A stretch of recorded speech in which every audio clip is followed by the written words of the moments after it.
Have you ever been a victim of identity theft? Well, we're here to help. Here at the Dapper Baboon Law Associates of America, we're here to help you in your time of need. If you've been a victim of fraud, identity theft, somebody stole your social security number, or maybe somebody just broke into your car and stole your wallet, we are here to fight for you. Just give us a call, find out who it is, and we'll go give them a stern talking to. That's right, Dapper Baboon Associates, we fight for you. Ladies and gentlemen, boys and girls, welcome to the Friday night power pepperoni pasta pickled perch premeditated premature ejaculation prima donna powdered talk time that is the Dapper Baboon Show. I'm your host, Bo Henry, and we are here tonight to talk to you about you and just maybe live a little vicariously through you. Feel right now. I can feel the listeners. I can feel your vibes. I feel there's some I feel it right now. There's a young man. There's a young man out there listening. And this young man, he has an eye problem. I'm getting it. He has one eye. Ladies and gentlemen, I can feel it. The spirits are telling me. This boy has one eye. Listen, young man, I want you to lay take the patch off. I need you to take the patch off right now. I need you to listen very carefully, young man. Take the patch off and just position your eye on the speaker that you're listening to me now, right? I need you to position your eye there and just repeat after me, okay? It's very important that you repeat directly the words that I say, and that is, the Dapper Baboon heals me, right? Say it. Ladies and gentlemen, we just had a miracle remotely. Whatever your maladies is, whatever it is, anything, arthritis, you got the gout, you got maybe you only have one testicle. Whatever it is, ladies and gentlemen, I want you to just lay it on the speaker, and it'll come to me. And just repeat those words, that the Dapper Baboon is the true healer, and you'll be healed. It works. I'm saying it happens all the time. Well, ladies and gentlemen, this is the Dapper Baboon Show on Friday evenings on your internet radio station, brought to you by Blog Talk Radio. And this is a live call-in show. So if you're bored, you got some pressing issues you need some advice about, always feel free to call us. It's 914-205-5427. And we are brought to you by the Third Eye Political Radio Network. So that means anything's on the board here. You want to talk about politics? Bam, we got you. You want to talk about the racialism? Bam, we got you there too. So yeah, it's just me rolling right now. I usually have a co-host, but he's jerking off. So Fridays he says he likes to take a long jerk. One of those types of jerks when nobody's at home. You don't have somebody in the other room or something. You can listen to the sound.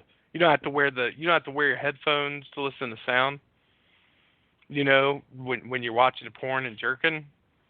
But I don't know, to be honest, it's actually kind of, in my experience, it's kind of scary. Because sometimes sometimes you can be jerking and you got the headphones on, so you can't hear, and you're looking at the screen. So, like, if that's the case, and you can't hear what's happening on the outside around you. So, yeah, that's, you get caught that way. That's no good. So yeah, either way that we are going,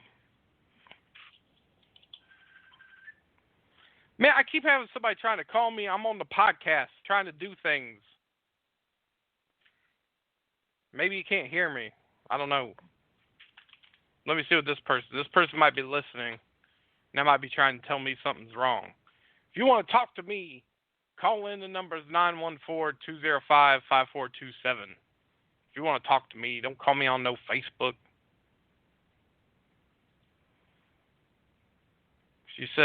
Somebody said, call me, please. Let's let them know. Let's see what's going on. Hello? Yeah, why? I think so.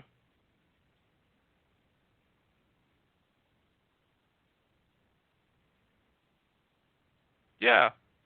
I'm actually on the podcast right now, so I'm not sure if people listening can hear you or not.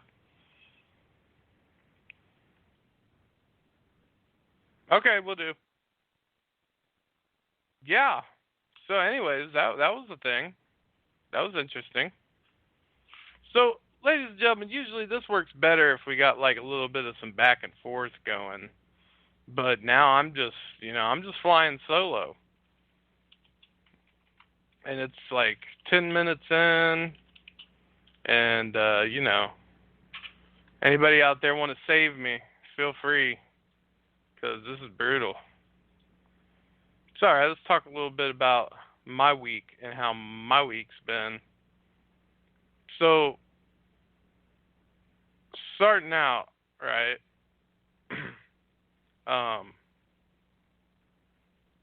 I had this past weekend off.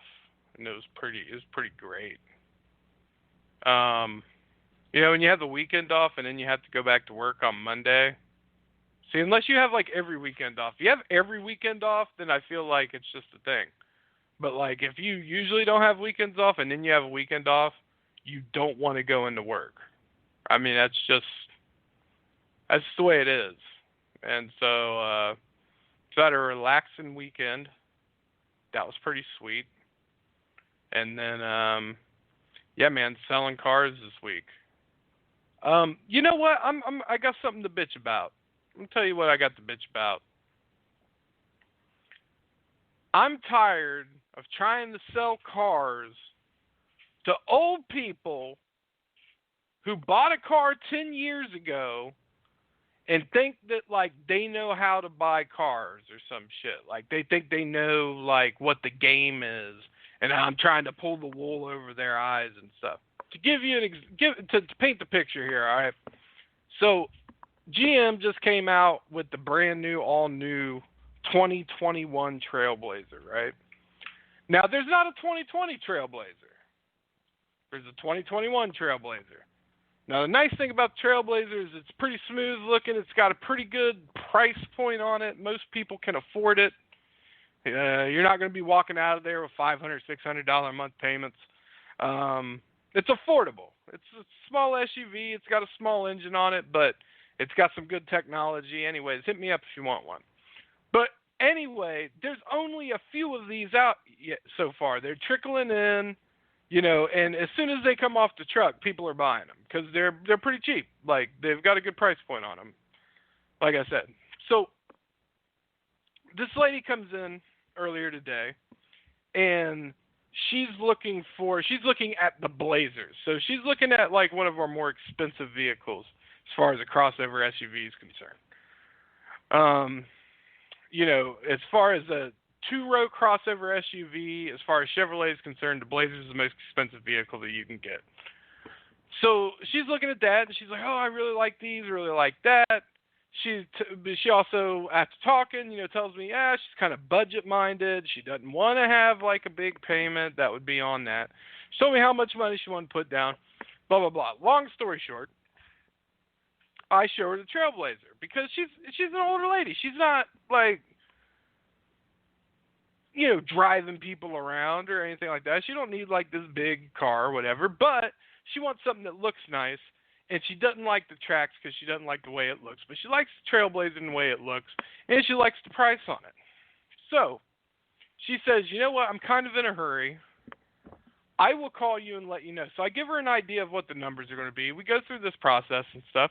I show her what the numbers are going to be. She's like, you know what, I think I kind of like the numbers. I think I like where this is. But I'll call and let you know. And she didn't want to make a decision right on the spot. She felt like if she was doing that, then she was doing it the wrong way. And there's a bunch of people out there that are like, oh, no, don't make that decision. Go home. You do whatever you want. I'm not going to force you either way.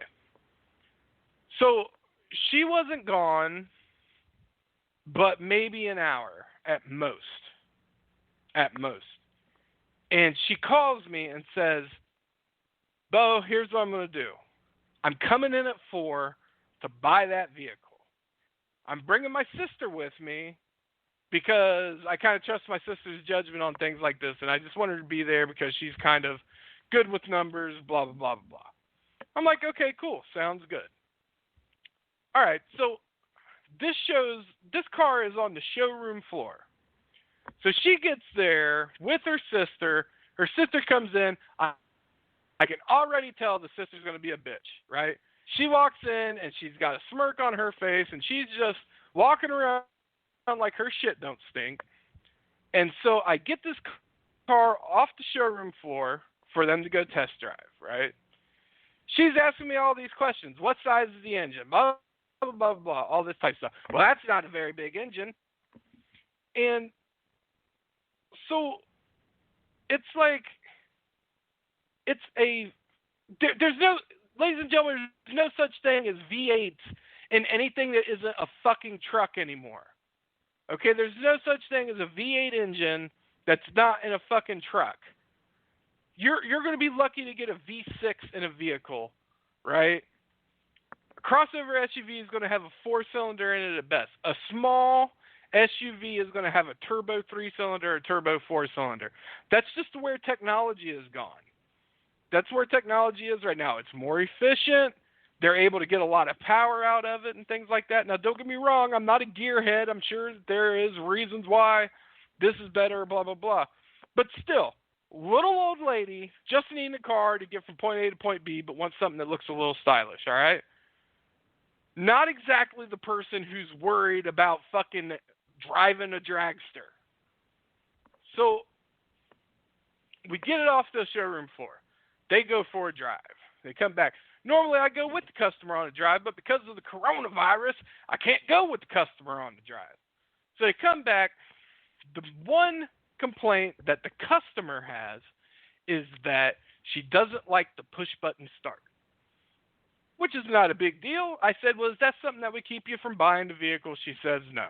She just says she likes having an actual key. Okay, fair enough, but, most of them don't have keys anymore.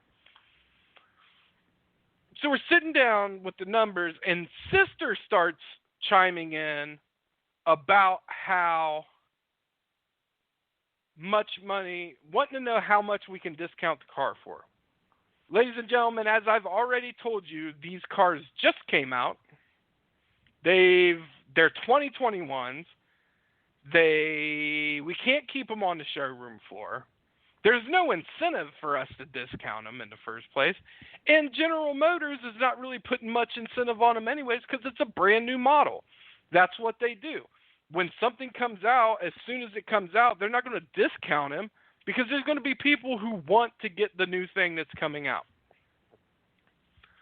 So regardless of the fact, GM is actually giving her an incentive of $550 off this vehicle. We step up and we actually match that. So we're giving her about $1,100 off the retail price of the vehicle. Sister chimes in and starts bitching. Well, 10 years ago, I bought this Impala And the salesman gave me damn near $8,000 off this vehicle.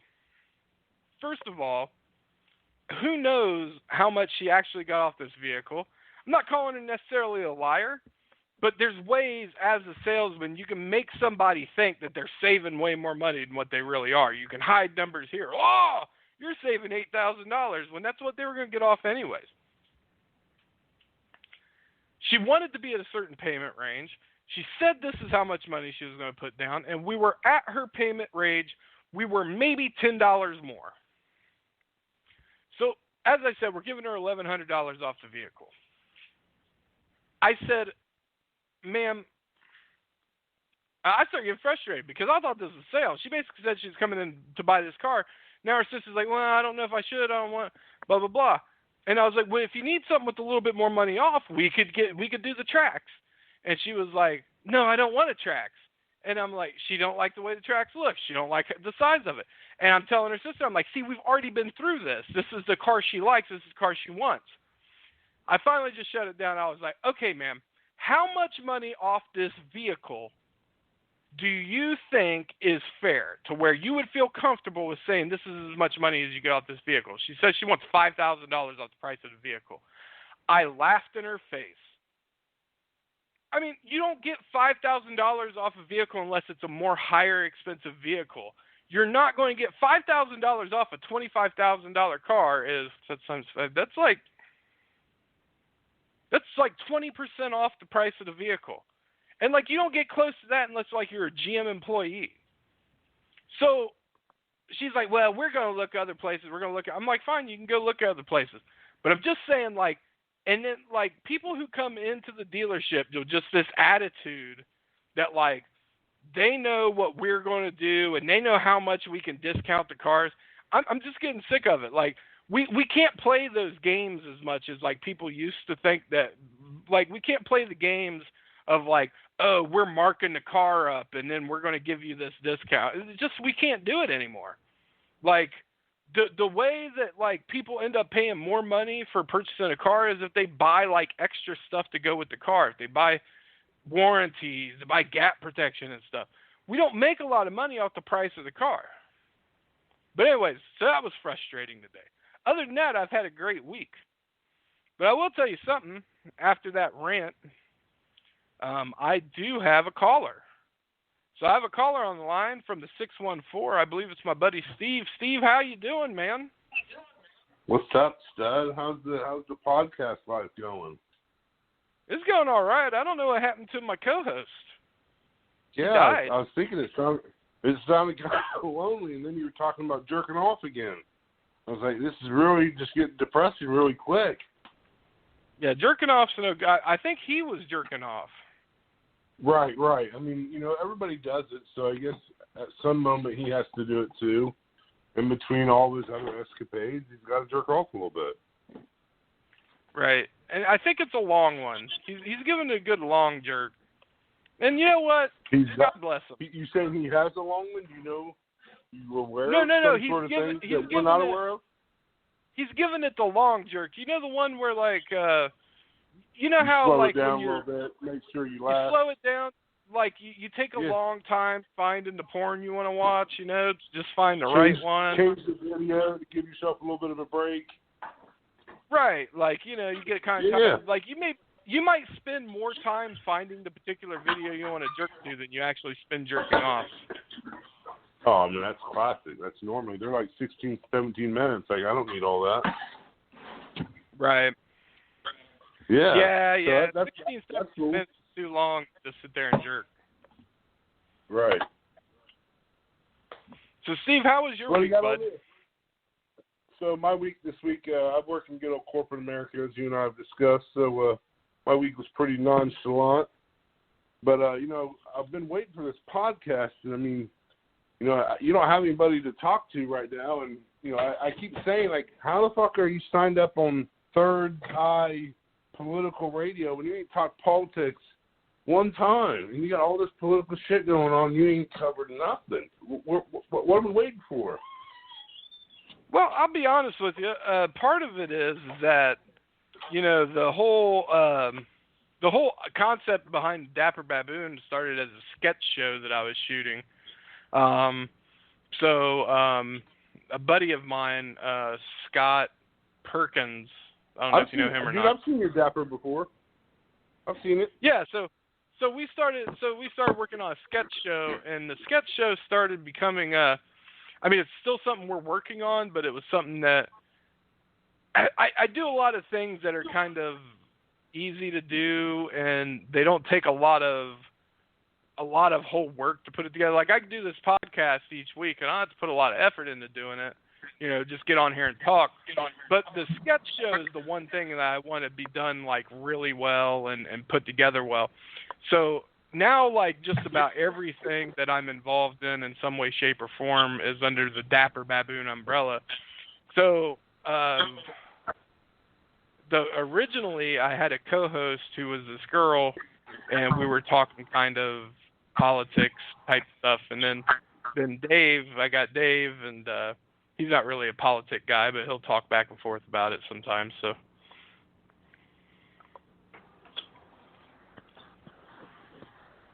how did Dapper Baboon come about? I've seen some of your sketch work. Was this like some sort of poser wrestling thing you were doing, and it kind of grew from that, or was this just from you doing like you said, sketch comedy, and that was just kind of a character you created? Like, how did you come up with it? I looked at it. It seems like a very unique character. How did you come about? Like, what made you? Where did Dapper Baboon? Like, tell me some of the thought process that brought about Dapper Baboon. Yeah, well, a few years ago, I had decided that I was going to start doing like a horror host gig, like kind of like Dr. Creep and A Ghastly Ghoul in the Dayton area and stuff like that. And I was going to try to create a character with that, and I kind of came up with the character Cadavers, like cadavers, and it's not that good, but so I started taking like improv classes and started learning how to do a little bit of camera work, a little bit of editing. And so a few things grew from that. Scott Perkins and Jared Morris, actually, at one point, we were talking about doing the show. And that's actually what that first Dapper Baboon night show with Cadavers with me and Scott really is. Jared Morris, like Spring Hill Jared Morris? Yeah, Spring Hill Jared Morris. So he was a part of it. He was a part of it early on, and then he was kind of doing some writing, and then like he kind of backed out because he kind of got inundated with work and a bunch of things going on. So he kind of stepped out, and then I don't know, it kind of grew. It's kind of been on, and Scott actually is the one who came up with the Dapper Baboon. We kind of came up with it together, but he's the one who came up with the actual name. So it was the name of the show, and I was like, I got the idea. I was like, who created the paint scheme and everything, and the suit and all that? Like, where did you come up with that? Just kind of put it together and ran with it, or what? Paint scheme? Yeah, don't you have like your face painted when you do this character? Oh yeah. You wear like a white. I came up with that. Suit? Yeah, like I had like a green face when I first did it. And then, like, I realized doing the white face and stuff was a lot easier. And then I actually had that suit because I bought that suit from Fast Fashions. They had, like, a 2-suit for one deal. And I got, like, a business-looking suit, and I got that suit. And my wife at the time told me that was ridiculous. I could never wear that suit ever anywhere. And I decided she was right. And so I ended up just using it for that character. But I tell you what, Steve, we got another caller. I don't know who it is. It might be Dave. All right, it doesn't look like man. Dave. So. Let's see here. All right, caller from 605 area code. You are live on the Dapper Baboon Live. Yes, I know. How you doing? This is Joe. Hey, what's up, your Joe? co-host isn't around, huh? Hey, what's up with you? Around. Everything all right? We killed him. Yeah, it's going good. All right, good. So, any particular topic for tonight? Well, I kind of just started off talking about how I think Dave's taking a long masturbatory break. But so is that going to last a couple of months or a couple of minutes? Yeah, I don't know. It could be good. I mean, a good 2 months jerk is, I don't know, that sounds like torture. Hey, Bo, this Yeah. guy, he likes politics. That's a good opportunity right here. Well, yeah, So, let's what do talk you- about so, politics. Man, let's just talk current affairs. You gotta have an opinion, right? Like, you have your family connection, literally your own core family. Like, this has got to be something that you think about, right? I mean, it's just a lot of shit going on right now. It's crazy. As far as you mean family connections, you're talking about the racial mix in my family. That's exactly what I'm referring to. I hope I can say that without you being offended. No, I wouldn't be offended. No, I mean, if anybody doesn't know out there, I have 2 kids that are adopted who are black, which up until 2 weeks ago I hadn't seen in 2 years, so that's a different story. Yeah. Mm-hmm. Yeah, that's Yeah, a lot that's of fun. I'm glad you got to see him, but yeah, I'm talking about the current scenario with BLM and just I went to high school with you, so it's always nice to kind of check the pulse with people who came from a similar environment. Like, so I just wonder, like, all this going on, like, I know we've had plenty of political debate. I just wonder, like, what do you see right now? Like, what do you think the outcome of this is, or what do you think? Like, I don't know. I'm just asking you because it's your show. Like, what do you think's going on right now? What's up?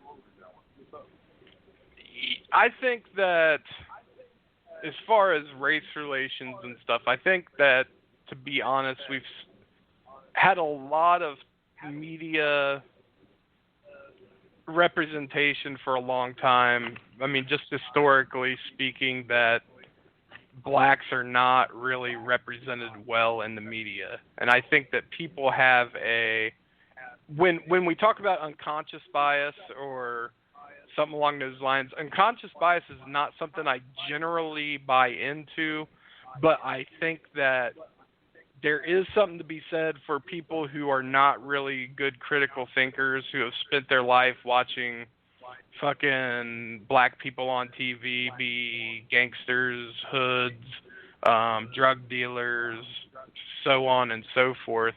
And these people end up growing up, and some of them end up becoming police officers, and then they may work in the inner city to where their deepest suspicions are getting basically self-fulfilling prophecy. Yeah, validated. Mm-hmm. And just I think it's a bad situation to be in. I think there are bad cops out there, but I don't buy into that whole good cop, bad cop philosophy, because I think, like, on any given day, one of us can make a really shitty decision. I mean, when dogs do it, we put them down,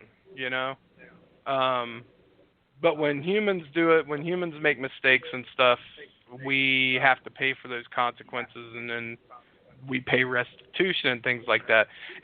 But I do think that there is a disproportionate amount of cops that get away with making very horrible, deadly mistakes, and I don't think that there's even an argument to be made against that. And it's not. It might not even necessarily be. If you take the racial thing out of it, I think it's a more productive conversation to have just with. Well, to add to that, I can tell you that in my opinion, most cops aren't really good cops. A lot of people say that. Well, there's always going to be a few bad apples. Well, no, the few bad apples. I wish there were a few good apples. You can't even have restitution, not restitution, but the retribution against bad cops by even going to a civilian review board, because even that's corrupt and kind of loaded for bad cops. Think about it. Not only are cops talking about it on TV or in the movies about the internal affairs being the bad guys, but they don't like them in real life either. Internal affairs is supposed to be the watchdog of cops. Now, if cops were basically honest, they would welcome the internal affairs, what do they call, the rats, because that would thin out the herd. That would make the entire police structure a little bit more honest. But when you do your research, like, for example, in California, I think there's like 11 1,000 cops who have been sued for misconduct, and they've settled. And I don't think any of them have even gone to jail. And if you read books about corruption, if you look at Serpico and some of the other people who've been whistleblowers, they'll talk about how cops, in order to stay on the job, you've got to be a bad cop. You may not take drug money, you may not aid criminals, but if you've got a partner and that partner's taking money from whatever source, maybe to look the other way when a whorehouse is going on, or if he's going to give you or try to give you a taste, in other words, what they call a taste. And if that partner doesn't take it, then that partner, because he's a goody-goody, right, he's considered a bad cop. So even the good cops are bad cops because they look the other way. They have the blue wall, the blue line, which protects the brotherhood in case one or more of them get into trouble. And that's just the way it is. So in my opinion, yes, they do some good work at times. But do I want them to be defunded? Do I want them to be destabilized? Do I want them to be eliminated? No, because there are cops. All cops are regulated by the municipalities and by the state, and they have some sort of regulations, some sort of threshold that they have to meet. If you take away the cops, well, what have you got? You got Chaz. You've got a 6-block area being dominated by people who either work for Antifa, work for Soros, work for right-wingers, work for left-wingers, but it's a whole 6-block area of America being taken over, and the mayor of the city, either the mayor or the governor, says, well, it's more or less like a block party. We keep in touch with them every day. But they told the cops to leave, to stand down. And now you've got a bunch of fucking shitheads who have taken over and trying to make people believe that their criminal act is actually that of people like Che Guevara, right? People who are revolutionaries. They're not revolutionaries. And they're trying to make this 6-block area of theirs a new country. And I was looking at videos yesterday of people who are inside Chaz, people who live there, if not only work, live there, but they're people who are reporters. And they're taking videos, and it's like the people inside this area, they're all sheep. I tell you, if these people came around the wrong area, in the wrong state, and they started to pull that bullshit, what would happen to them is what happened to the Dalton gang when they showed up to try to rob a bank. I forget what town it was in. And when they tried to rob the bank, everybody stuck their rifles out the windows and shot them as they were making their escape out of town. You can't do that. But today, a lot of Americans are just plain sheep. What those people should have done inside that Chaz is blow their fucking heads off of these particular anarchists. You can't have that. I believe Can I ask a quick question of you? Just real quick, Yeah. What's your name? Joe. Joe, that's what I thought. Honestly, I just kind of wanted to interrupt real quick just to say honestly, I really respect some of your research because I really feel like when you articulate some of these, I really feel like you actually have done some critical thinking, and I don't mean that to blow smoke up your ass. I mean that seriously. When I listen to you talk, I just wish people would.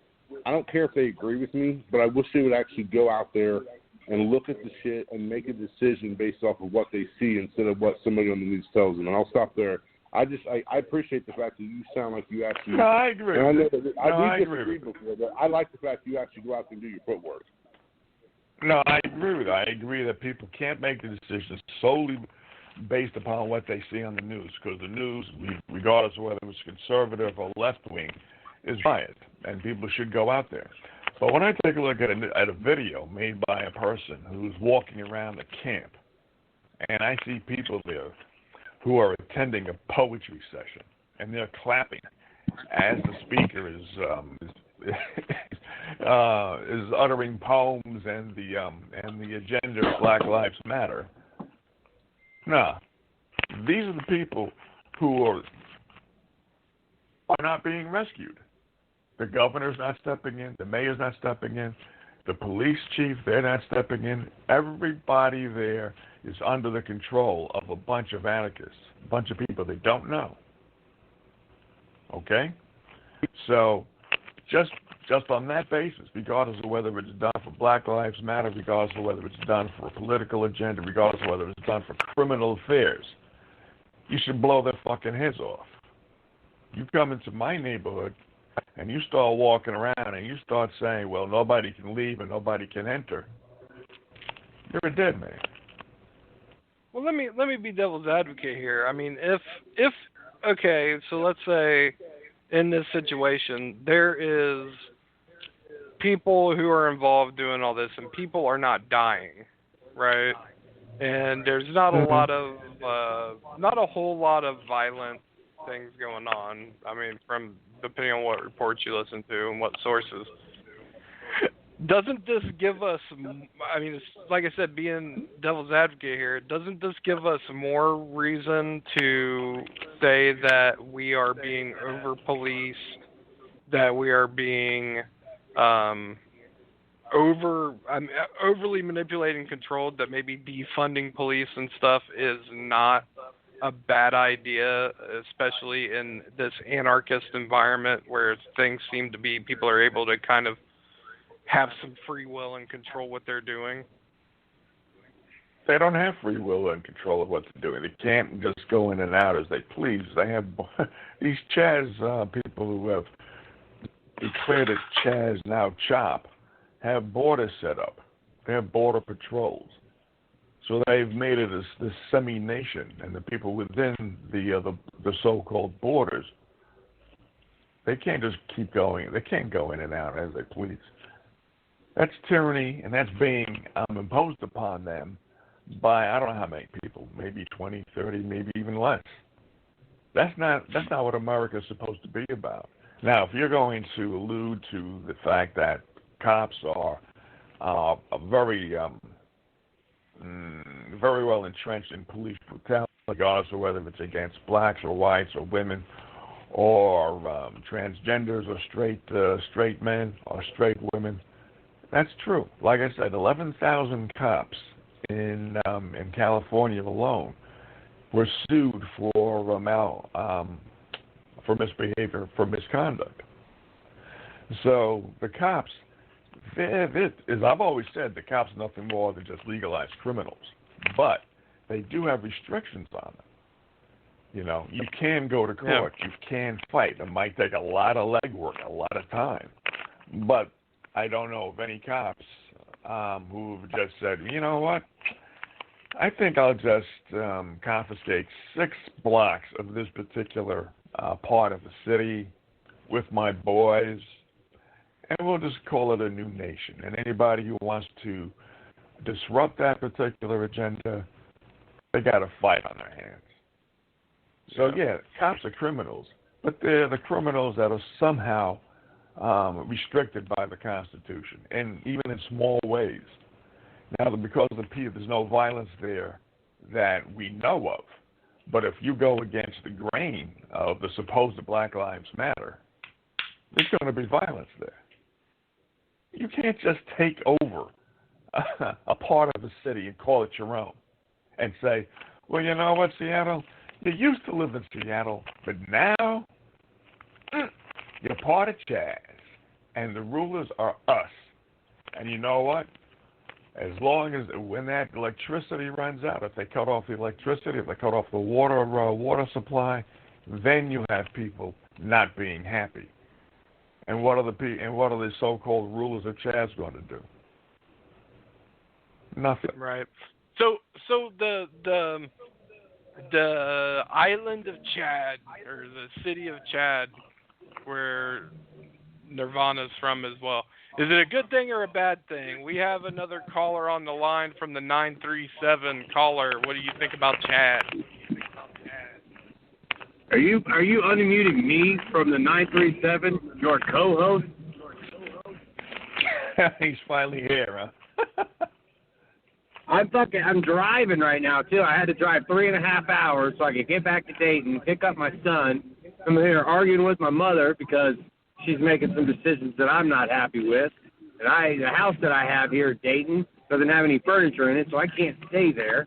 I'm going to get a hotel, but I'm sitting here just trying to figure everything out and get it all put together. Sorry I'm late. That's what I want to know. Is this confirmed that this is real, that jazz is actually happening? How is that even allowed right now? Why isn't the National Guard in there fucking with rifles taking shit out? Like, that's what I want to know. That's correct. That's right. That's a very good question. Absolutely real. That's liberal fucking cities for you right there. I don't care political side, but there's no reason that they haven't been shut down by now. I don't care what side of the coin you land on. Like, this shit should not be able to occur. It has nothing to do with the protest anymore. Absolutely right. Absolutely. Is it real? Right. So it's happening? This is, like, confirmed? It's been happening for a week. 100%. It has 100% actually real. existed for a week. That means Yes. that the people there, the government, all of them are corrupt. Because no rational person, regardless of whether they're in power or not, is going to say they're going to allow a 6-block radius of people who've been there all their lives, or at least part of their lives, to be taken over by strangers, simply because these strangers have an agenda, and they want to make other people believe that their agenda is legitimate. I believe that Black Lives Matter. I don't know if it still do, at the very beginning, was a very real cause, because black people were being shot by the cops. And people coming along and saying, no, all lives matter, and there's no such thing as systemic racism. Well, let me tell you something. If you have a particular cause, if you're somebody who sets up a foundation for cancer or for leukemia for kids, that is your particular cause, your agenda. And nobody should come along and say, no, you can't have leukemia for kids. It should be all humans, leukemia agenda. No. If you want it for children, then you want it for children. If you want cancer for women. That's what I had been saying for a long time when the whole when this was more of an issue, and it keeps coming up, and it's tiring every time it comes up with the whole all lives matter thing. It's like it reminds me of when everybody was doing the ice bucket challenge, and it would have been if like a group of people got like really offended by it and was like, why are we doing this for awareness for this cause? Why are we not doing this for breast cancer? Why are we not doing this for the other ones? You know, it's just like, it's silly. It's and then what happens is these movements get big enough that they attract people who are not exactly the best representatives, and so it's easy to be picked apart, because you say, oh, this guy is a troublemaker and he's part of the Black Lives Matter movement. Look there, and then you can paint everybody who's in that movement with this broad paintbrush, because there's so many people involved. There's going to be imperfect allies involved. Oh yeah, you can have mental cases, but then again, Black Lives Matter came as a result of blacks being brutalized by cops. And people said, no systemic racism.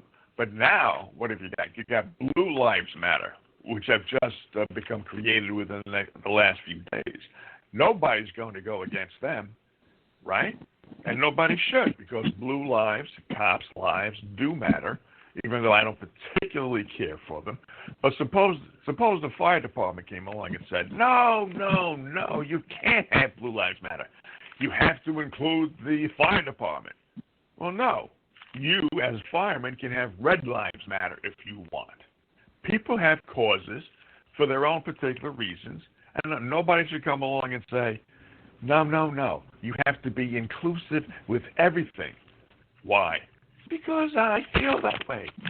Well, take your social justice warrior ass and turn around and get the fuck out. This is my cause. Fuck you. Beat it. Plain and simple. So can I throw something in on that right there? So I know Black Lives Matter. I feel like I've even been rebuffed. And I grew up, you know, and I don't even think I thought about it. But be honest, like when All Lives Matter came out and people said, you know what, it's not BLM, it's ALM. I had no clue, or I still have trouble with saying, well, I'm not, you know, like, you know, it's so hard to look at the movement and go, you're right. When I say All Lives Matter, I'm diminishing their movement. Like, I don't think the original people who said All Lives Matter were, I don't know that was their, I don't know. Honestly, it's like, I feel like they had good intentions. They're like, yeah, Black lives do matter, but all of our lives matter. Like, you know, like, and I agree, like, maybe they weren't trying to hijack somebody else's movement, but I think there was so much core BLM coming from the Kaepernick stuff, and I'm not trying to rehash all that, but I think there's a lot of different people with strong feelings in that. I don't think we're going to be able to say one group's right, one group's wrong, because I just don't think it's ever going to be the conclusion. Yeah, whoever's revving their car that's, like, coming through really loud. That sounds like Dave. Yeah, I'm driving. I'm sorry. I don't know if you want me to wait even longer to come through, but... Yeah, but I know what the caller's talking about. And like I said about 10 minutes ago, I used to believe in Black Lives Matter because I didn't know how it was founded. But I'm hearing that it was founded by 3 radical black women, and then I'm hearing it actually wasn't founded by them. It was actually founded by some Jewish agitators funded by Soros. Now, if you've seen the latest Project Veritas videos, the Antifa, so a member of Antifa says that they actually got a check from Soros. So Soros, who has been speculated as being one of the funders of this, just may be one of the funders of this. And if you take a look at there's an underground video done by one of the Alex Jones's reporters. They've had infiltrators inside, what is it called, the Red Sunset, Red Sunset, which is another group like Antifa, for 2 years. And they've got video of these people on Zoom training recruits in order to, and this is on tape, to burn down buildings. You can go on YouTube, look up Millie Weaver undercover investigation, blah, blah, blah, blah, blah, and it's there. So this is very well organized. This isn't just a spontaneous eruption. Black Lives Matter, for all its, maybe its good purposes, bad agenda, has been conscripted by people who really want to make it a huge, in-depth political agenda. Now, Black Lives Matter may be a part of it, or maybe they're just being used. Like the protesters.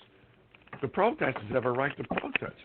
But the people who are burning down buildings, that's not being a protester. That's being criminal.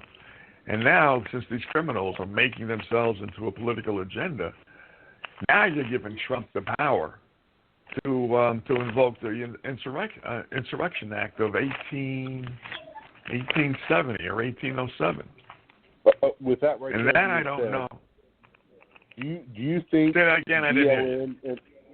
I'm sorry, I was just going to say, do you think the current BLM agenda and the things that are going on right now as this evolves, do you think it's helping Trump or hurting Trump? Because I know Biden doesn't always look like a strong candidate, but it seems like the trend is maybe it's helping Biden. But the more I read, it's like there's a lot of people who are quiet out there, independent world, who are like, holy shit, the left is falling off the cliff. You know, like, what do you guys think? Well, I think Biden's actually in the first stages or second stages of dementia. I agree with that, actually. There's something wrong with him. I mean, he's not stammering, he's not stuttering, as his followers say. He's actually saying a lot of stupid shit that only people who have dementia would say. He doesn't know where he is. He confuses his mother with his sister. He makes stupid statements that are completely non sequiturs.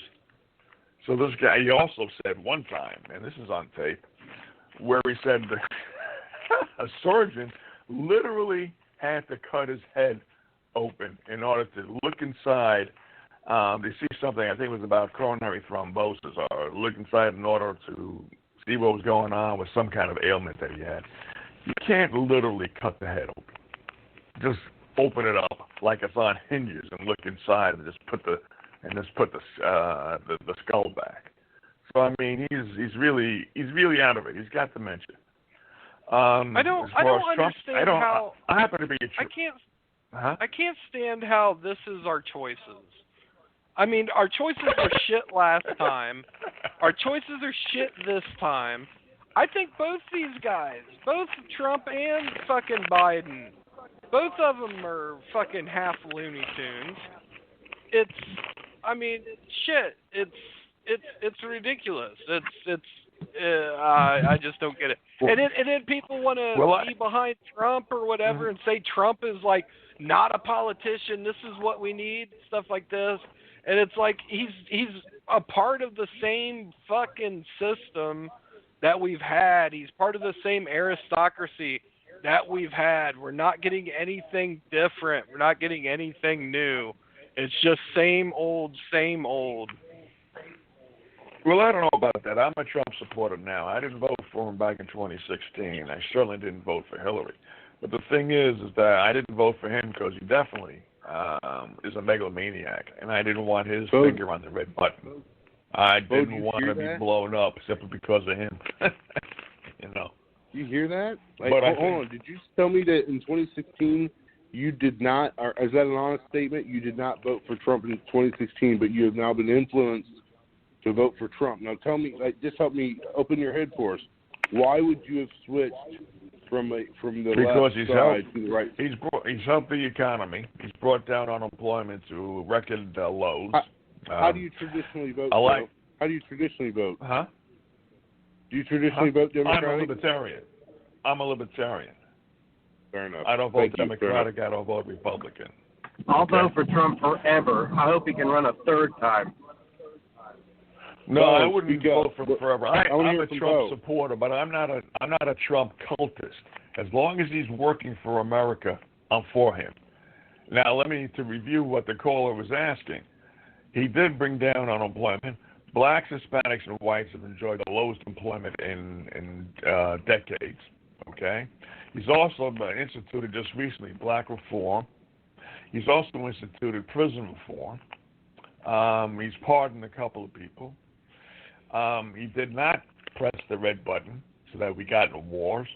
He did negotiate with Kim Jong-un. Now, even though it went nowhere, neither Bush nor Clinton nor anybody else prior to Trump did any good with North Korea either.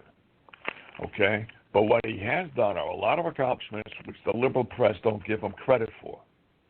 Now, as one person once said about Trump, people take this guy, the liberals, the left, they take him literally when he says something stupid, but they never take him seriously when he does something really good.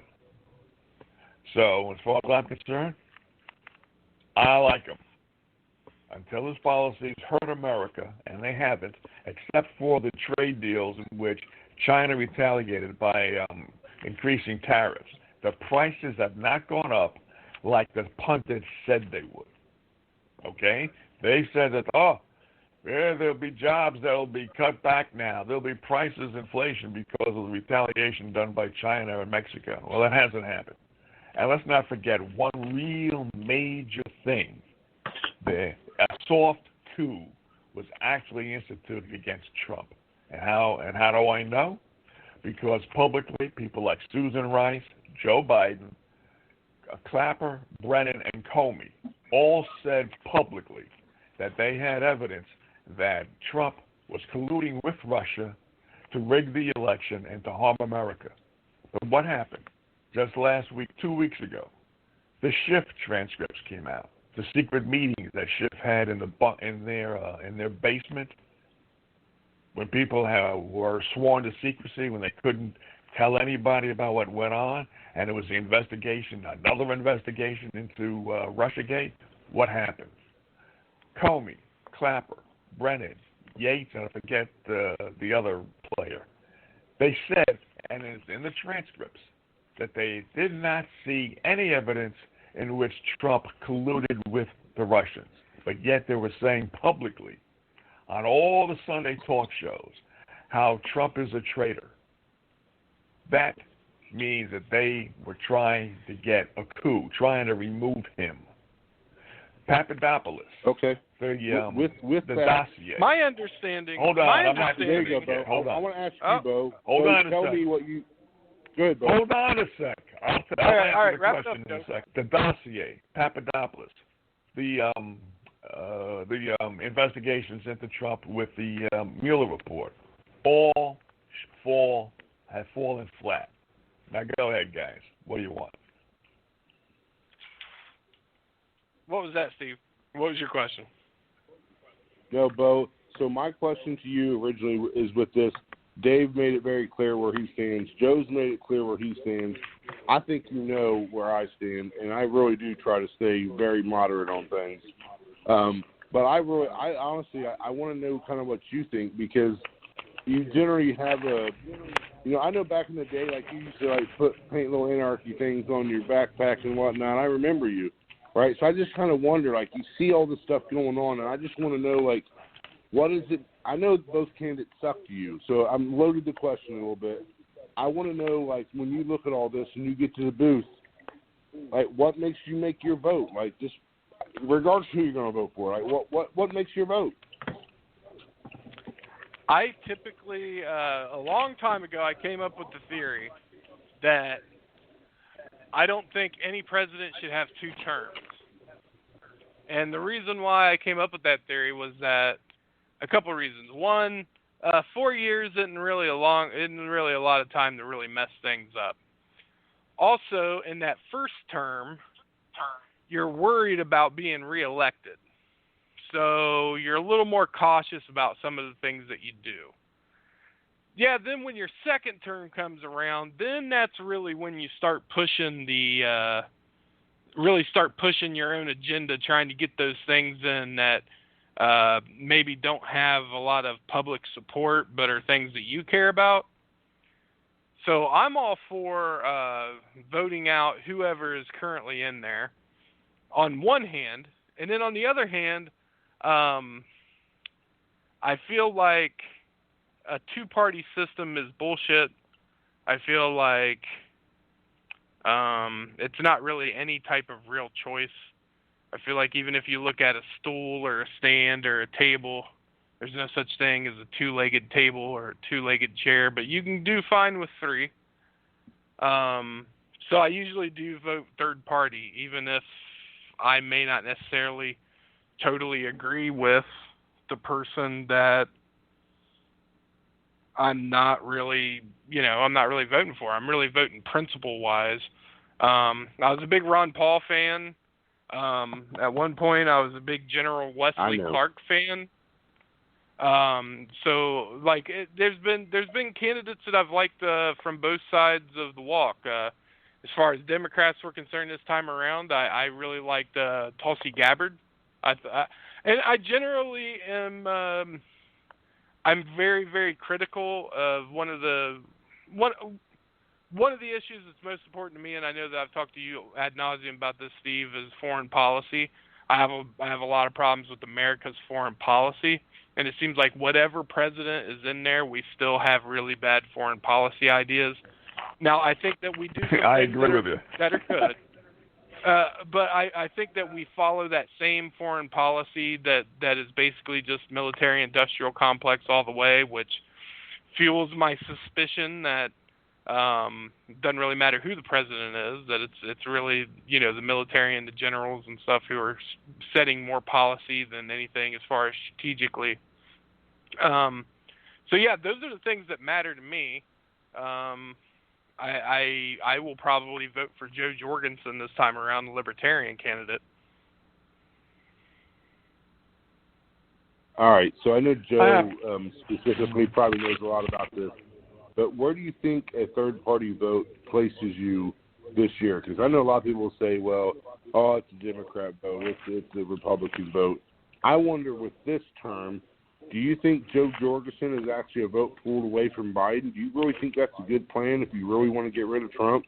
I just wonder, like, because I feel like, regardless of what third party you vote, generally, who is that? Is that somebody who otherwise would have voted Democrat? I mean, and maybe I'm wrong, but it seems that's kind of more of the case. It's not killing the Republican; it's killing the Democratic candidate. Like, if you want Trump gone, you vote Joe Gore. I just wonder. I'm just bringing it up. Maybe Dave has an opinion on that, or Joe. Well, Dave did drop off. He's driving, and he was like, "Hey, I'm just going to drop out. You got enough things going on, so fuck you, Dave." Well, what the caller was saying in a roundabout way was that if you vote independent, you're wasting your vote. That's what the argument usually is. And I usually respond by saying, well, okay, so you vote Democratic or do you vote Republican? And they'll tell me Democrat or Republican. And I'll say, well, you've wasted your vote. And why? Well, the Democrats don't always stay in power. The Republicans don't always stay in power. And neither of these fucking parties ever keep their campaign promises. Have you had your taxes lowered? Have we seen a withdrawal from Afghanistan, Iraq, and the rest of the world? So you've wasted your vote, but you don't know it because you're like the frog that's being boiled slowly. Incrementally, your rights are being taken away, and you don't even know it by the two-party system of the assholes you keep re-electing. If I vote Libertarian, and my boy doesn't get in, or my girl doesn't get into Congress, they can't do any damage. But when you vote and your boy, your girl gets elected, they're doing damage. So I'd rather have a wasted vote by voting Libertarian or third party. As a matter of fact, I would rather have like 20 bumbling idiots from independents become freshman congressmen than to have these career politicians who've been around for literally 30 years like Pelosi has. These people in Congress, outside of Rand Paul, are as corrupt as fucking hell. I absolutely concur with you on that. I think Congress is one of our biggest. You have approximately 400 politicians right there, completely driven by corporate lobbyists. I incredibly agree with you on that one right there. And here's one thing I think we really need to do. If you want to really put the money back into the system, back into the middle class, corporate citizens can no longer have the leeway they have right now. Not only do they have all the money, they also control pretty much every rule and every law that you ever seen implemented in the last X amount of years because they have too much power. There's no reason that all that wealth should sit at the top, and it absolutely drives corruption all the way through the system.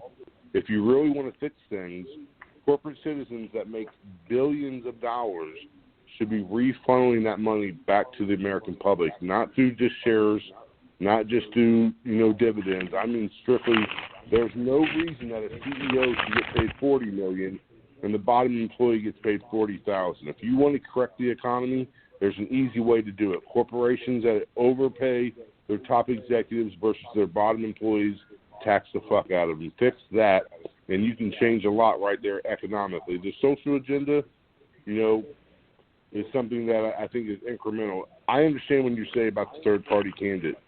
My concern is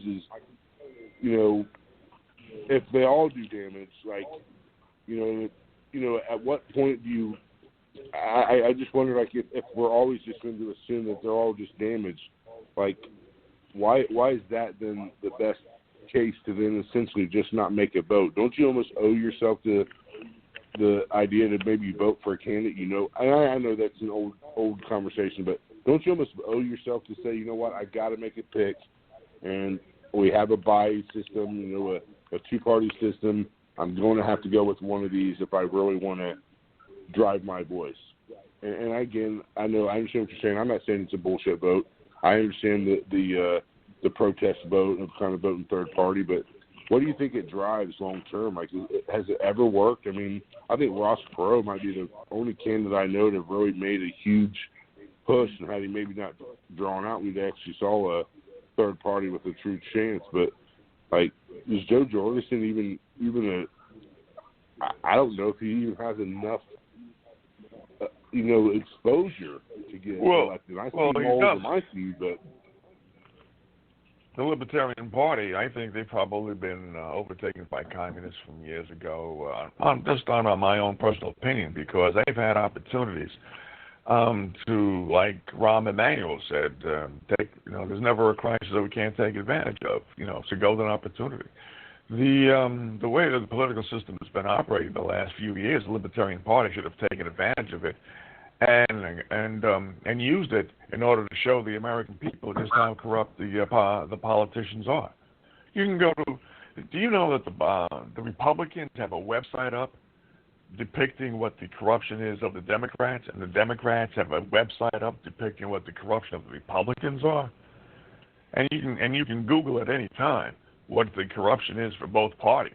And there's a list of Republicans and Democrats who have been either indicted or suspected of sexual, let's say, misconduct, right?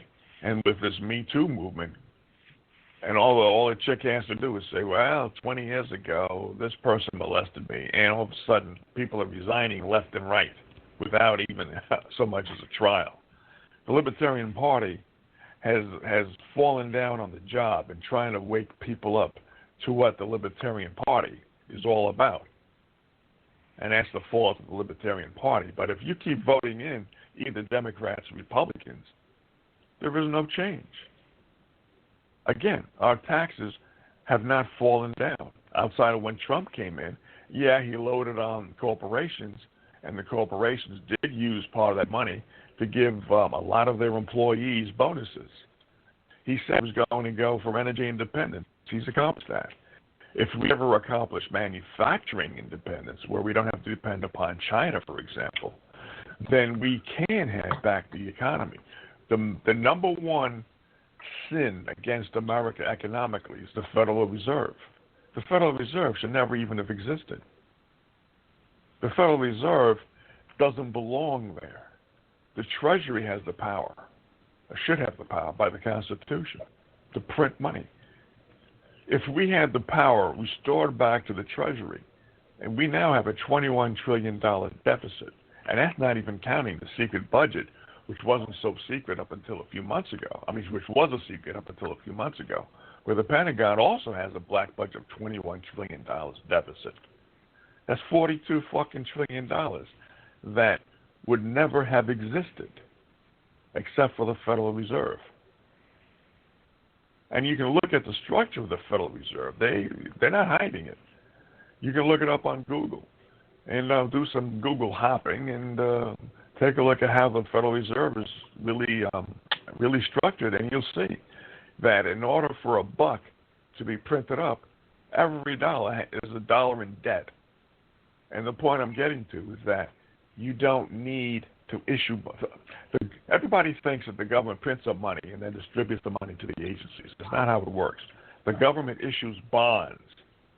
Now, to make this a long story a little bit shorter, let's say a government agency needs $1 billion in funds. So the Federal Reserve authorizes the Fed, the Treasury, to print up $1 billion in bonds, which means if I'm rich enough to buy $1 billion in bonds, now the agency that needed that money gets $1 billion. But at the end of the year, that the $1 billion, which the government gave to me via the bonds, right? I bought $1 billion worth of bonds. At the end of a year, the government now has to pay me the $1 billion I gave them. That's a bond. It's a loan. Plus the interest. Which means you have to keep issuing more bonds to keep on running the government. Now, if you didn't have the bonds, the government could just say, okay, let's say the EPA needed $1 billion. You print up $1 billion, you give it to the EPA, you have no deficit, no debt. You wouldn't have a dime's worth of debt if the Federal Reserve was eliminated. And that's what Ron Paul wanted to do. But if he said it that clearly, that outright, he would have been killed. Yeah, I mean there was a lot of steam behind the End the Fed movement. I will say this: if we wasn't under a Federal Reserve System before, we sure as hell would be within the last 3 months. There's no way that we could have been still on a gold standard and go through the amount of money printing that we've done. And that's something that I've said on this show before, is that I don't know how the economy's not crashed completely, because being a libertarian and things like that, I as far as you mentioned earlier, Joe, that that there was a number of what was we talking about? That there was these rules that were going to hurt the economy and things like that because of the tariffs with China, and that prices stayed the same. That should never happen. There's something going on behind the scenes that is rigging the prices of goods and stuff, because all logically speaking, the price of toilet paper should have gone through the roof when we had the toilet paper shortage, right? That's supply and demand. But the stores didn't do that. The stores didn't take advantage of supply and demand. They could have regulated the amount that people were buying toilet paper by raising the price of toilet paper, and smart people would have stopped buying the toilet paper because it costs too much. But instead, what they did was they tried to regulate supply. They tried to say, you can only buy 2 at a time, and that never works.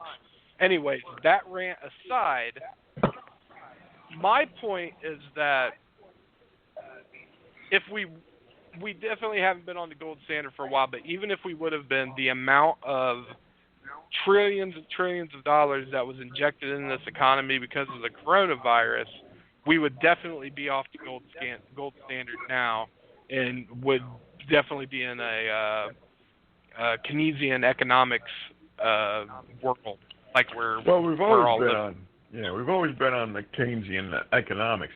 And in terms of the gold standard, you're right. If we did have the backing, if Nixon hadn't taken us off the gold standard back in '71 as a response to de Gaulle wanting to trade in the dollars for gold, then we would be limited to the amount of money that would be injected into the economy. But I'm not for that. I'll tell you why. Because the population way back when, it was only about 150 million or so. The more people who grow into the population, especially when you allow in millions and millions of immigrants that don't give a fuck about our country, and they're still spending our money, you have to have the money keep up, or you're going to have huge unemployment, and you're going to have a recession. But again, you can have the money circulating, but if you get rid of the Fed, you actually have the money without debt circulating. So every dollar that's created in the system is a dollar's worth of debt, which always has to be paid back to somebody. Which means once it's paid back to that person, you still need money to fund the government.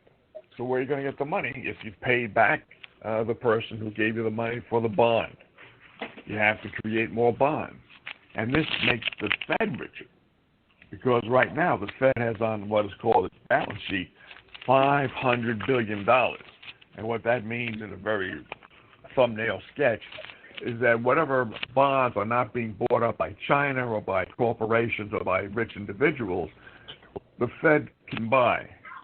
When the Fed buys $500 billion worth of debt, and let's say you've only got 1% interest of $500 billion. That's $5 billion worth of interest that goes into the Fed's pocket. And since they're the ones that own the bonds, they are paying themselves at the end of the year the money that they bought the bonds with. So it's a Ponzi scheme. Okay? Well, I think so that's why the Fed has to go. We got a lot of that going on. A lot of one hand helping, the left hand helping the right hand, per se. And I think that kind of leads back into what we were talking about earlier, as far as the justice system and police officers and things. And I think that it's weird that most people don't realize that the justice system is set up in a way that helps out police officers, because police officers help out the justice system. police are part of that system. So asking that system to hold police accountable when police are part of that system in and of itself is asinine, and it's asking for trouble. It's the same thing as, you ask police to reduce the amount of crime in a city, right?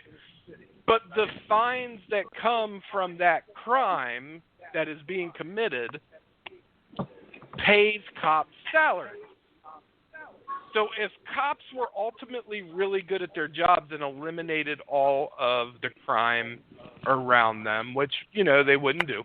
But if that was the case, if cops were really good at it and they eliminated all the crime, there would be no more revenue coming in to pay the cops' salary. Basically, the cops would be so good at their jobs that they would actually no longer have a job. And there's a problem when there's a conflict of interest like that. And that's what I'm saying. So, like, the cops are an integral part of the justice system. There needs to be an outside organization that is separate from the police, that is responsible for policing the police, not itself policing itself. I mean, that doesn't work. And it's a conflict of interest. I mean, we understand this in the corporate world. We understand this in the private sector. We understand these are monopolies, that this is collusion. But we don't understand it we have a situation where a cop shows up to a call with his own personal AR-15 assault rifle, shoots a lady hides behind his car when she had no gun or whatever, and he actually gets off of his murder charge when there was no weapon, just because he claimed that he thought that she had a weapon, even though all the video doesn't show that she did. But there was enough doubt that she might have a weapon that it was okay, even though he was using his own personal AR-15 that he brought with him, not his service pistol or anything like that. What does that matter? Revolver. There's a problem. What does that matter? What does it matter whether somebody issued the AR-15 to him, or he went down to Vance Outdoors and Vance sold it to him, or Cabela's or something? It's an AR-15. Now, again, I'm not justifying people, cops especially, killing people, because I don't know about you, but I've never had a great interaction with a cop. I'm a white guy. I don't like them. I think most of them are bullies, or they're Napoleons in most conditions. They are bullies. That's just what I see out of them, or they're small people who want to force themselves onto others. A lot of times, not always. I think most cops, again, are good. But with all that being said, how can we, at the end of the day, make there be a system where you can hold criminals accountable if at every point you're going to have somebody publish a video that's incomplete? You can't look at both sides of the coin. It's literally BLM versus all cops. I think that creates a really bad environment, and I think right now it's bubbling, right? Like, it's kind of being allowed to occur, but you have this whole underground scenario that, you saw how Trump got elected, right? Like, you get 8 years of Obama, all of a sudden Trump becomes the knee-jerk reaction. But what do you think the knee-jerk reaction to BLM is? Do you think BLM makes racists go away, or do you think it emboldens these fucking groups? I really wonder if it doesn't just embolden them. And with that being said, like, both of you guys kind of indicate you're libertarian. I feel like the older I get, the closer to the libertarian perspective I get. I'm just not ready on the vote yet, because it just seems like I'm handing my vote away. And I'm going to stop there and hand it back to you guys. Well, okay, Bo. I guess you must be waiting for me. I mean, not Bo. Yeah, Bo.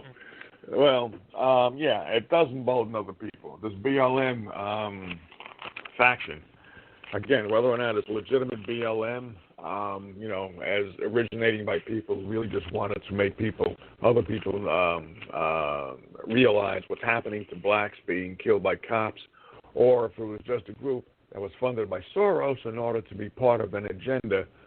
It doesn't. Look what happened with Chaz. That is a result of people being emboldened, so that they think they can. What makes people think they can just go into a section and enslave 6 blocks.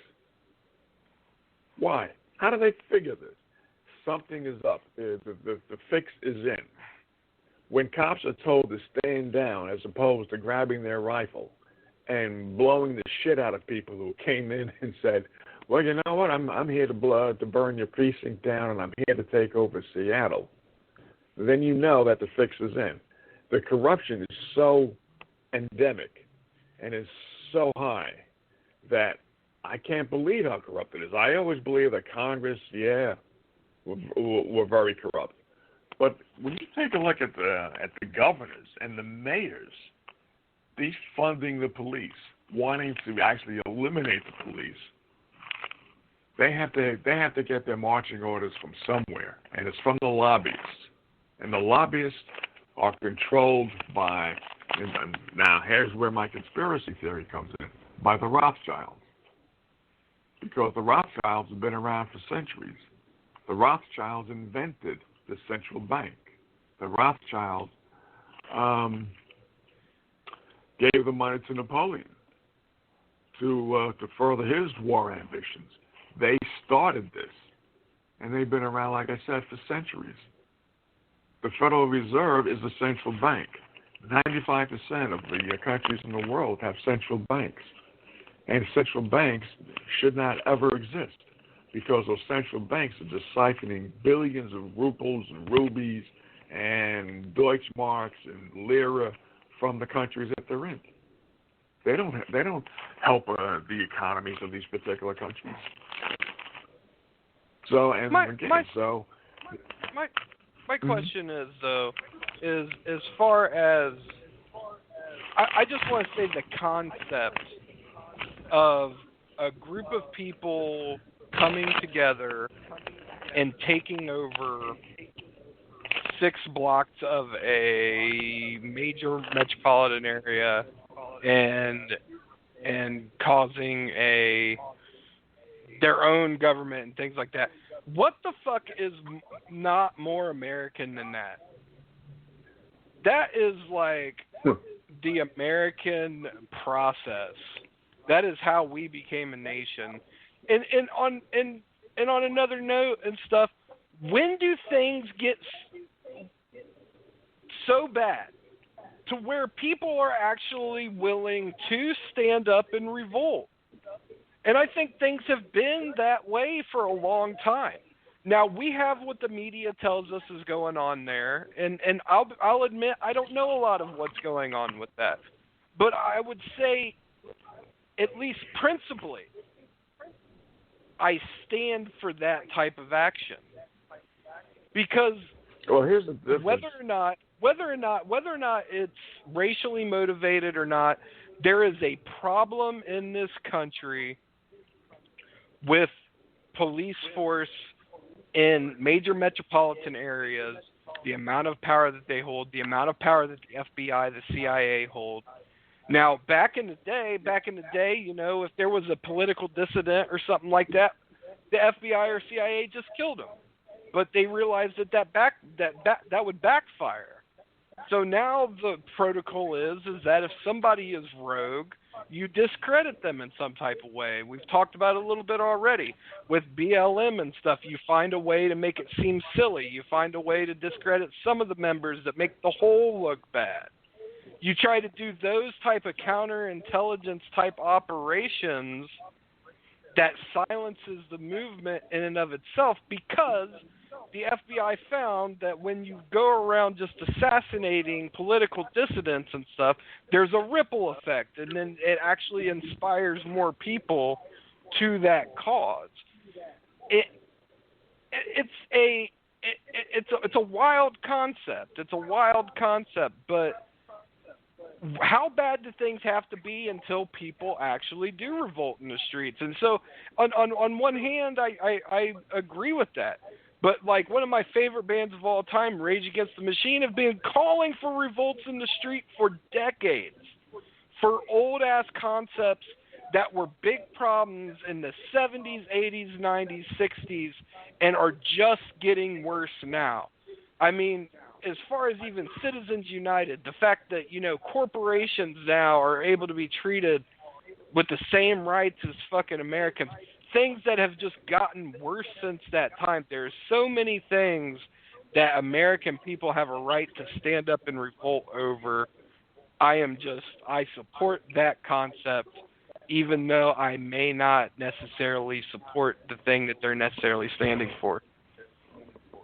I think you just said it, though, Bo. You're saying right there that corporate citizenship has gotten to the point where they run everything. And that's something kind of with what Joe said. I kind of wonder. It's like, yeah, we're admitting that these groups are ran by lobbyists, large corporations. Do you think large corporations want business to not happen? So I don't know. Like, I work for a large corporation right now, a very large corporation. And I listen to their leadership, and I try to read between the tea leaves and whatnot. And they're definitely being quiet, but I don't think any of their goals would to see that large insurance companies no longer get insurance revenue. They're not. These corporations, in general, that I know of, banking or financial in general, they want the world to continue as it was because that's a very good environment to make very good money. If you have the economy slow down, get smaller, shrink, blah, blah, blah, most corporations don't want to see that. So when I think about the lobbyists who run things, I think that some of this, BLM, look, man, I'm from Xenia, Ohio. I do believe BLM matters. I do. I understand their movement from a perspective. But I also believe that, like Joe said, there has to be a top force. There has to be somebody who holds things accountable. And with that, you're always going to have some level of corruption, right? But if you're a criminal and you're doing dumb shit, you're probably going to win really poor prizes. And I'm not saying that it's okay for black people to be disproportionately be affected by it. But I look at some of these cases, and it's so hard for me to look at it and go, you know what? I get it, guys. I look at some of them, I go, are you kidding me? Like, this is, it's hard for me to justify every one of these scenarios as being racism. Some of them absolutely are, and those people should have the book thrown at them. But I wish we could be more objective and look at the scenario and say, yes, cops can be wrong and politicians can be wrong, but, in Rage Against the Machine, I love Rage Against the Machine. But, I don't think the things have been so bad. Like, my life is pretty decent. I guess it could be better, but, like, how bad are we talking about? Like, how bad do these people have it? Like, I wonder, like, do they have anything to lose at all? Because personally, I've been able to do pretty decently by working hard and kind of working through a system that's imperfect and will always be imperfect. I don't know another country you can point to and say, wow, look, they got it perfect. We're not going to get to that point. I feel like there's a system built through our Constitution that's very workable. People, in a lot of ways, don't want to do their civil duty. They want to be lazy, and then they want to force their will. And I just don't think that always works. And I don't know, like, turning the other cheek is really working either. Like, stand down with the cops. What are we accomplishing with that? I mean, these big cities who have been poorly run, not to get back on the soapbox of bipartisan politics right now, but listen, these mayors and governors and whoever you're referring to, they're all Democratic fucking cities, every one of them. All these biggest issues you're talking about ran by big Democrats. So it makes it really hard for me to say, yeah, Democrats are really helping the people when this is what you're allowing to occur. Just because a segment bubbles up and decides that they want to speak out, you're just going to let them just beat up anybody else, do anything they want to anybody else just because they're unhappy? Like, it just seems so disingenuous. But I know what Steve, Bo's talking about when he's talking about. Steve, I think that just to make a quick point here, and then Joe will get to you. I think the precipice that these are all Democrat-run cities. Yes, they are all Democrat-run cities, but there's particularly a reason for it is because there is a huge disconnect between what is the way rural and small-town America runs and the way that large populated cities run.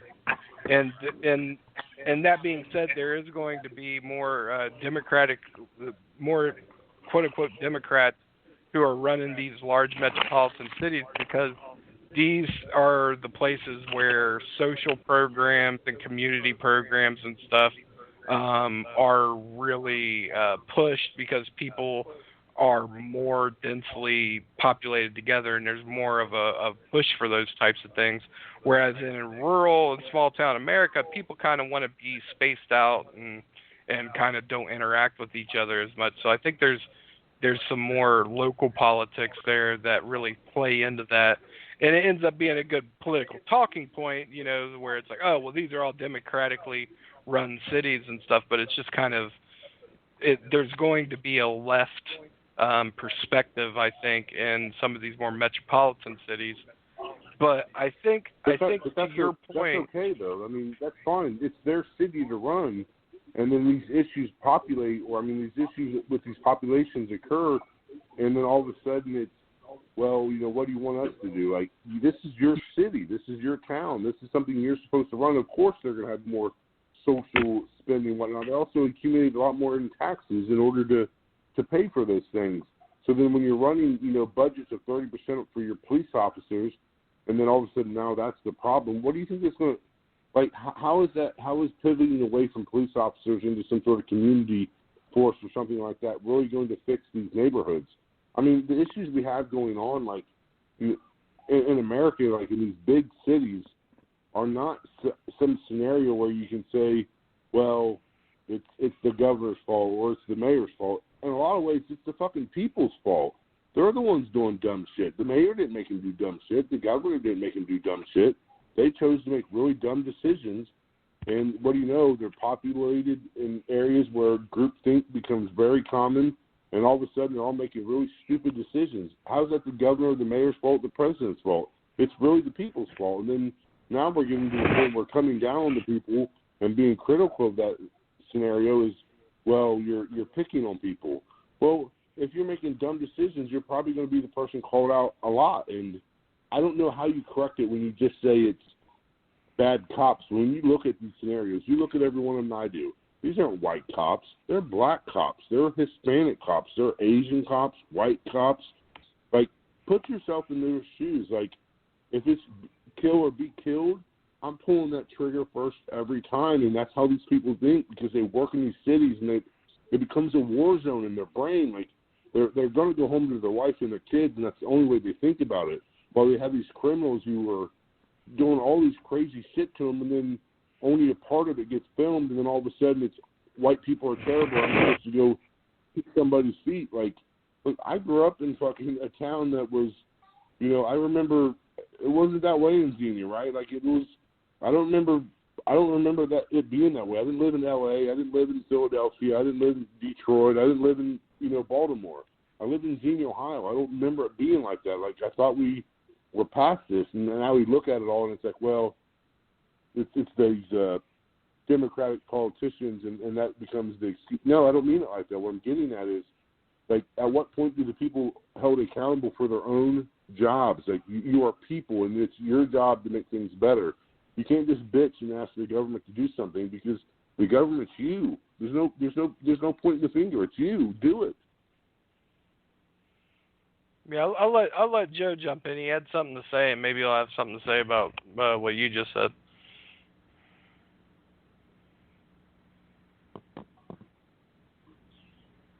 If Joe's there.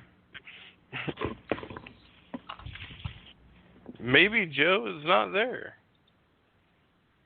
Yeah, I think Joe dropped. Then how about you, Bo? So, you know, we're working our way into this subject, so I get it. You know, like, man, I grew up in Xenia, Ohio, right? So I see these cops. I see how they operate. You know, I'm a bigger boy, right? So they've never been nice to me. They always treated me like crap. But at the end of the day, you know, there's some of these scenarios you look at, throw the book at that cop.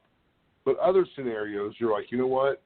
Man, I can totally see if I was put in that man's shoes that I'd probably want to pull the trigger too, because I want to go home to my family. Like, how do we get past this? Like I've had, you know, friends of all different, you know, nationalities my entire life, and most of the rational ones look at this and go, I have no idea what's going on, right? Like, you interact. I mean, you literally have two black kids. Like, how do you, like, there's no way we can just sit here and fight with each other. What is progress? Like, what is it rational for people to do? I apologize for continuing to go back to that. I just feel like you probably have a different perspective than I do because you truly have lived it for a few years. You fell in love with, these kids, and you want to make sure that their life is good. I just wonder, like, you see this climate. Cops aren't all bad. Black people aren't all bad. White people aren't all bad. How do we have a dialogue that really is going to be effective versus what we're kind of seeing right now? I just, what is next? We've assigned things not good. And what's that mean? Reconciliation. I think Dave Chappelle really hit the nail on the head with one of his specials when he was talking about the Me Too movement. This whole idea the way he lays it out, and I may have said this before and stuff, where he talks about apartheid, the end of apartheid in South Africa, and that when Nelson Mandela became president, that he laid out a policy that basically said that under the idea that when a system is corrupt, that not only are the people who were hurt and who were disenfranchised by that system, not only were they victims, but also the people who were a part of that profited from and were propped up by that system are also victims too. And that just because you may have had positive consequences from a corrupt system, that there's also negative consequences that come with that. There's a lot of guilt. There's a lot of shame with what you've done. And so they had a policy to where they talked about apartheid, where it was, South Africa was ran by white people in South Africa. And the black South African native people were second-class citizens in this country. And when the South African Revolution happened, Nelson Mandela, that people were ready to fucking let the fucking blood run in the streets. But that didn't happen. And the reason why was because people had an honest dialogue. They said if we're going to fix what happens, then we need to know what was going on. We need to know who did what. And you know what? And it wasn't this idea of really facing the consequences for what you did. Like, say, even at the end of World War II, when we have these big wars, at the end of World War II, the Nazis were tried and killed for their war crimes. And there's still talks about Nazis who escaped, who if they were ever found, they'd be put to death, And really, there is something to be, people need to be held accountable for their actions. I'm not saying there isn't room for there to be justice, but I think to get to the bottom of something that's as big and as deep as just what is systemic, what we're looking at as, a system that props one group of people up and feeds off of another group of people. And that could be abstract. I'm not necessarily saying white people over black people, white supremacy. I'm not necessarily saying, I think definitely specifically we're talking about the criminal justice system, and there's a lot of corruption in there. And I think we need to be able to have an honest conversation about how the system runs, about who is the system feeding off of, and kind of be able to have that honest conversation without consequences, to where the people who are high up in the system can be honest and say, look, this is how we're operating. This is what we're doing. Because the problem is that people come out and say that, then all of a sudden there's a backlash. People want justice. People want people thrown in jail. Nobody's going to say shit. Nobody's going to admit to stuff and help you out when they know. There's people out there that feel bad about what's going on. Joe even alluded to it earlier. There's good cops out there, and just what is the stereotypical, environment, there's cops out there that know that their partner's taking bribes on the side and stuff, but they don't say anything because it's going to bring down the good cops just as good as the bad cops, so they have to kind of play along. same type of idea, even though that's kind of a stereotypical example. But even the people who are part of that system, there are people in there that see the system for what it is and understand how it runs and wants it to change and wants it to be better and stuff. But they're not going to say anything because they have family, they have kids, they have livelihoods.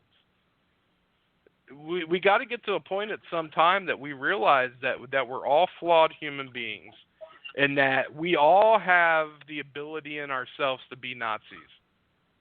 I mean, point blank.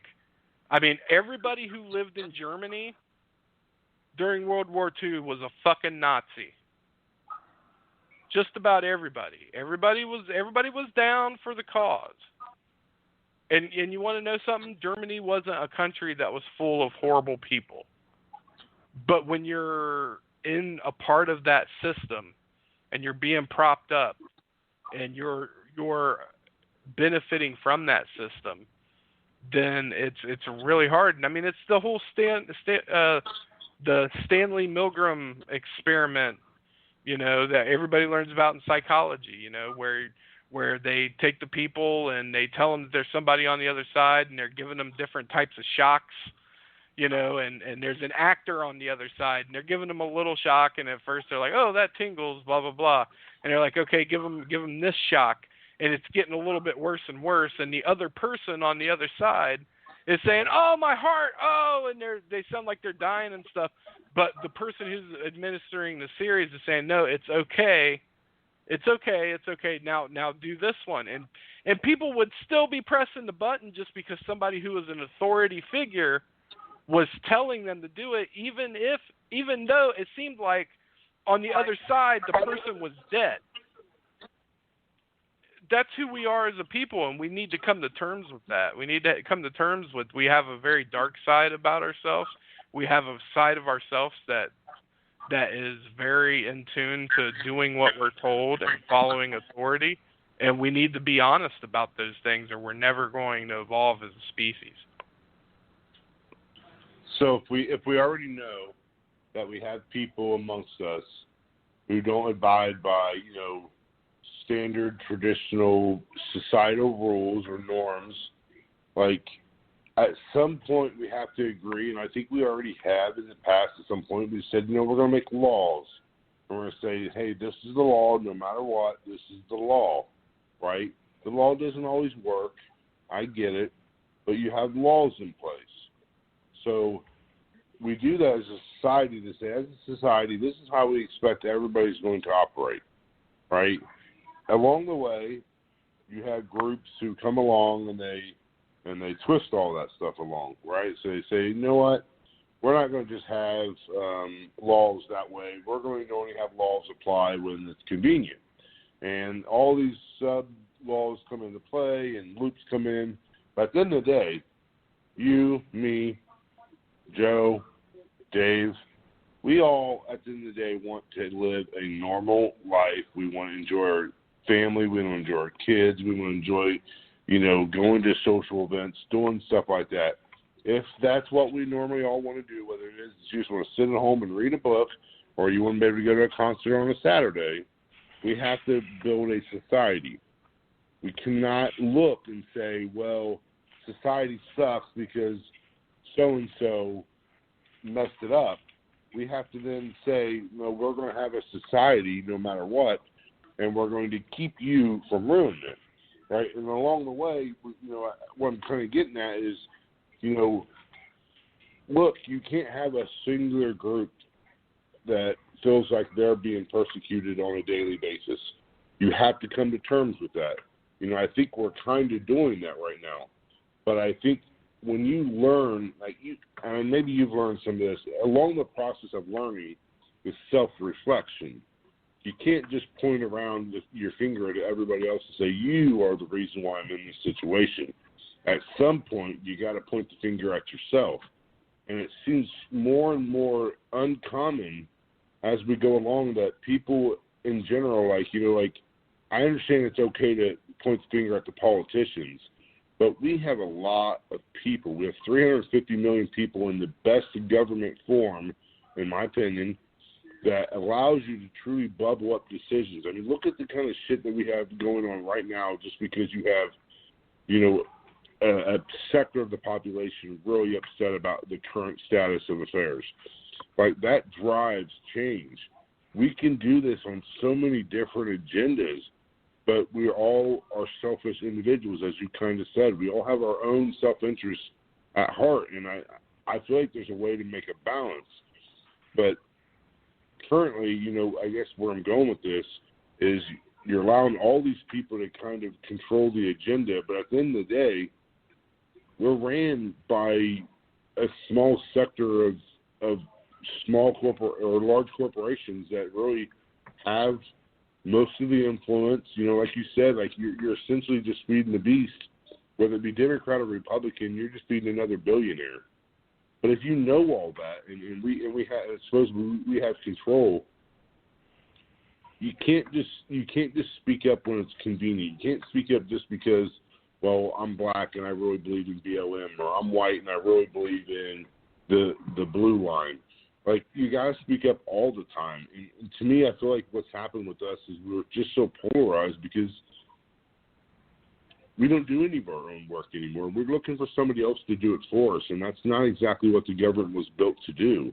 So every time we point the finger and say, it's the politician's fault, it's the politician's fault, I get it, But this idea that we're going to have upheaval in the streets and that's all of a sudden going to implement a better government, I think we've got to be careful of that, because I don't think throwing the baby out with bathwater, poor analogy, whatever it might be, is always the best plan. Like, maybe there's a way to still use this current system we have and work for progress. And I don't think we do that. I think at this point we've come, like, our generation is the last generation I felt like really valued hard work. The next generation really just wants to make demands, and if you don't agree, I'm going to throw a tantrum.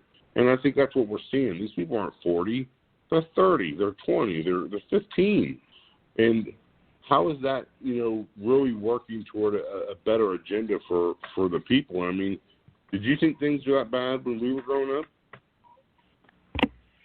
I think there's always going to be a certain level of rebelliousness and a certain level of fuck the man. We've seen that in the late 50s, early 60s and stuff like that. So I don't think it's uncommon for that, and we may be looking at it through a view of middle-aged men looking at the youth as well. So I think there might be some of that, and some of it may be a little bit of some media bias as well too, of what we see going on and our judgment on it. But I think you make a good point as to how do we work within the system that we have, and at least respect the fact that we do have a malleable system, and we do have a system that for the most part works. And I think there's a couple things we can do, and we've mentioned it a couple times. We've mentioned lobbying in the government. We've got to get the amount of money that is able to be made by corporations, by private individuals, anybody. We've got to do something. I mean, corporations and companies and individual interests, special interests, would not pay the money to politicians and lobby the government if there wasn't money to be made by doing it. And the way really our Constitution works, and the way our Constitution was written, there really shouldn't be any money in this for lobbyists. There really should be no money in. The government shouldn't have the type of power to really sway things for corporations the way that they do. So there's a lot of money to be made in lobbying. If there's a way that, the federal government shouldn't have the power to be able to sway money in the ways that it does. So we got to take an honest look at that. I feel like we have to. I'm a firm believer in what goes around comes around. So I feel like our foreign policy hurts us. I think our foreign policy makes us weaker at home. I think that our if you grow up in a family with a mom and dad who are willy-nilly with their money in debt all the time and stuff like that, what do you think the kid's going to learn? I think it's the same way with the American government. When our government is debt spending and just throwing the money around and being irresponsible with its money and things like that, I feel like that also emboldens the population to do the same. It's kind of like one of those leader things. Our leaders are not exhibiting responsible attributes, so the people aren't going to as well. I think that's a huge issue. I also think that we expect the world to act in a moral way when the way that our foreign policy works, we go around acting like we have a moral upper hand in the policy decisions that we make, and we tell the world that, when and us people at home eat it up, and we believe it for the most part, and it's usually not for the most altruistic reasons, and the world sees that, and I think that hurts us at home as well, because that makes people less likely to, the more and more we do that, the more and more the world is less likely to trust us. I feel like we need to stop throwing people in jail for victimless crimes. And the number one offender of that is drug offenses. I'm not saying that, somebody who's on drugs who murders or steals or something like that, yes, those are crimes that people need to go to jail for, but somebody using drugs, somebody selling drugs, somebody whatever, those are not crimes that people need to go to jail for. And I also believe that the drug war has caused more problems than drugs have caused. I think that the drug war drives drugs into the inner city, drives drugs into the dark parts of the world, quote unquote dark parts, places where it's easier for people to get away with the selling of it and stuff. And I think that that's why it has been an inner city problem for so long, but it can only be contained there for so long before it spreads out to the suburbs and stuff. And I think that's also the reason why now we see more people are having a little bit more understanding of it being a mental health problem as opposed to a criminal problem. These are all big issues, because even the drug problem, even the drug war has implications with our foreign policy. There is such a high demand for drugs in America that basically Mexico's government is ran by the drug cartels. That's how much of a demand that comes through Mexico. Sweeping reform of our drug laws will make Mexico stronger, because Mexico will no longer have that demand that's going to run through the drug cartels. Now, does that mean the drug cartels go away? No, they'll have to fucking invest in something else, and they'll have power. Maybe they'll become legitimate businesses like the Godfather movies. But thus is the way of the world. We have to realize that these decisions, these laws and stuff, that they have consequences. There's blowback. There's unintentional consequences of all of these things. And these are things that I think that are hugely important and have far-reaching consequences. Even talking about cops and the criminal justice system, the fact that cops are predominantly going into these areas and these neighborhoods to deal with drug problems and stuff, and are putting themselves in dangerous situations that they don't necessarily need to be in. I think that that's causing problems in and of itself. Cops don't necessarily need to go in here to be fucking sniffing out drugs and stuff like that, when now all of a sudden they're in a firefight. Now all of a sudden they're in a nervous situation where they might be quick to pull a gun while somebody is fucking videotaping them. There's consequences for all these things. So I would actually agree that the drug war has been an incredible, inept failure. Having known many people on different drugs, I can tell you that clearly there's something mentally wrong, because I don't know about you, but I would say that I've definitely had my samples in my day, and I've definitely tried and done what I'm going to do, but I never had a personality that told me that that's how I had to run my life, and that was something that was going to run my life. So when you talk about the drug war, I think you you hit it on the head. I think it's very hard for people to make that conversion because you look at druggies as bad people, but at the end of the day, they probably have some sort of mental incapacity that makes them more likely to be addicted to something that provides them some sort of closure in their brain or some sort of, something that's missing, that they're hunting for something. And these people, you know them, I know them, I love them, and they're my family at points in time and friends.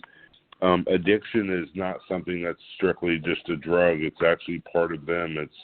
It's them looking for something that they don't find in themselves. And there is a absolute 100% mental aspect. I don't care what side of the coin and politics you land on. There's a mental aspect. People have addictive personalities for different reasons. There's different baggage that everybody carries, and you can tell them to put that baggage down, but that's not that easy for these people. So I agree with all that. So before I say anything else, I totally agree with you on the drug war. We absolutely have to find a way to get rid of that, find halfway houses, do like what Thailand did, some way of decriminalizing drugs, and then have halfway houses and stuff like that be where you spend your money to try to rehabilitate the ones who weren't rehabilitated and just maybe try to find a better way for the ones who aren't ready for it.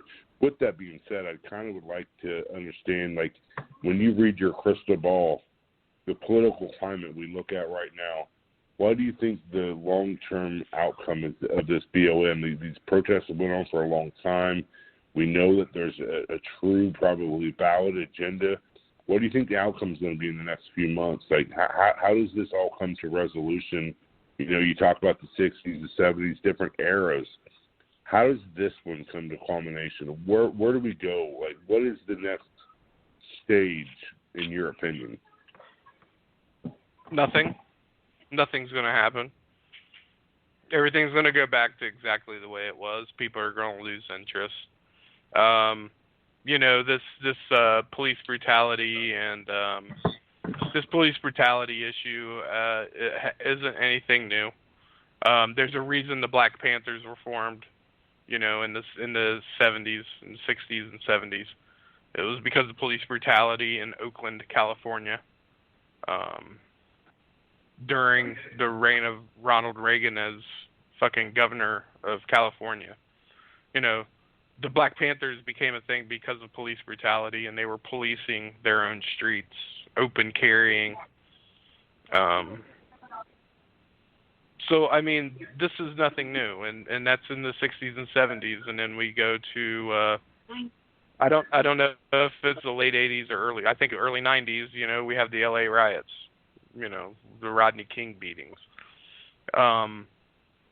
Black Lives Matter was maybe formed, it's not new, 5, 6, 7 years ago, in response to a number of tragic incidents, and now we have the same thing again.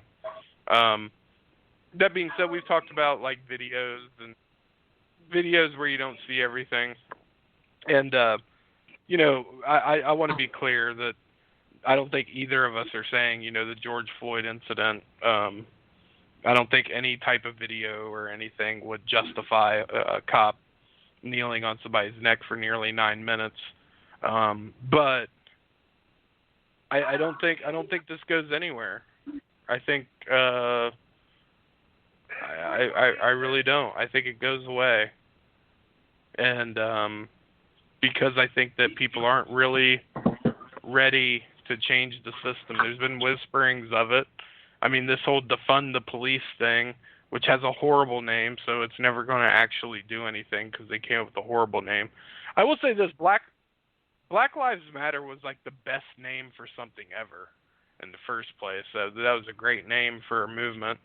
But I mean, defunding the police, I mean, if you really look into it, I mean, they're talking about things like sending social workers out instead of police, in certain situations. I mean, I think these are all good reforms to have happen. I don't think it's going to happen. I don't think we as a people don't know how to respond to something without force. And that's a problem. And that's not the world that we need to live in. And I think that that's also a top-down thing. We as a country don't know how to respond to other countries without force and coercion. And I think that that's what we're dealing with. So, yeah, I mean, unfortunately, I think it's just like Netflix. Netflix having all these like, oh, Black Lives Matter. Here, watch all these shows that have black people in them. You know, it's just everybody wants to virtue signal. Nobody actually wants to do anything. That's my take on it. Yeah, I won't even bother trying to contradict you. I kind of think in a lot of ways it will evaporate, and there'll be some basic amenities, accomplished by some of these parties. But I'm somebody who I really do care about people. I would like to believe at the end of this, if we're going to do all this and we're going to burn people's buildings down and really put the rage out there and really, go that route, I really hope that the people who are at the leader of these agendas truly make sure that some sort of change comes about. Not just fake bullshit, but like I'm with them. If you really feel like things are wrong, let's find a true way to solve it. Not just have a bunch of virtue, virtue signaling or grandstanding. Like I really hope that this works. Like I don't want to believe that I'm, living this life of white privilege and I'm on some sort of pedestal that everybody else is not, because I don't feel that way, but I feel like I'm being told to think that way. And I want to make sure that, at least I listen and make sure that whatever role I can play, I really don't know that I'm the target audience, but if I am, like, okay, I'm listening. What's the improvement? Like, I'm not ready for you to say that, all white people are bad or all black people are bad. I don't think it's like that. I just want to know, like, how do white people in general, how do we truly drive improvement? Like, what is the solution? Like, where do we try to get to then? If I'm doing something, unconsciously I'm doing something, how do I fix it when I don't even know that there's a problem? We've kind of talked about that before, but it's really hard. Like, and I don't think they look at, Americans understand that. I think a lot of them really do understand your blight, and they want to help you, but they don't know what's broken because they don't live it. They don't see it. It's completely invisible to them. So I appreciate you kind of having that dialogue. I just, it's one of those things, like, I'm incredibly, like, considerate of these things because I've lived in it, but I don't think there's a segment of the population who thinks the way we do. How do you influence them? I think that we need to have an honest conversation about just what our stereotypes and biases are, where they come from historically.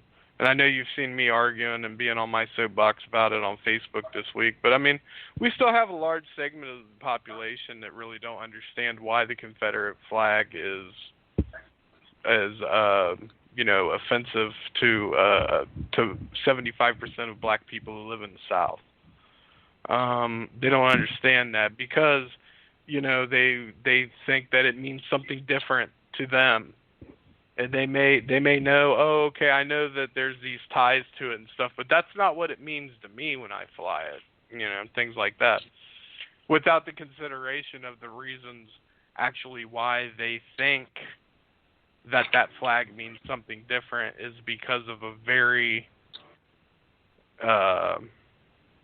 pointed propaganda movement that was aimed at making it so that people thought of the South and the Civil War and their role that they played in it differently. And that was all based around segregation and civil rights and things like that. And that's a very cruel thing. And that people don't even understand that. So, I mean, we have to, people, especially white people, really need to be honest about the history and need to be honest with themselves that it doesn't happen in a vacuum. I mean, we're only talking about a couple hundred years. And in the case of the Civil Rights Movement, we're talking about less than a century. And that we're not talking about ancient history. We're talking about people's grandparents, people's great-grandparents. It's those things have an effect. Now that being said, it's not It's not saying that, you know, we're responsible for those things, but it's to understand that there was policies and stuff put in place. There was propaganda campaigns. There was widespread thinking that held us as a nation that still have effects to this day.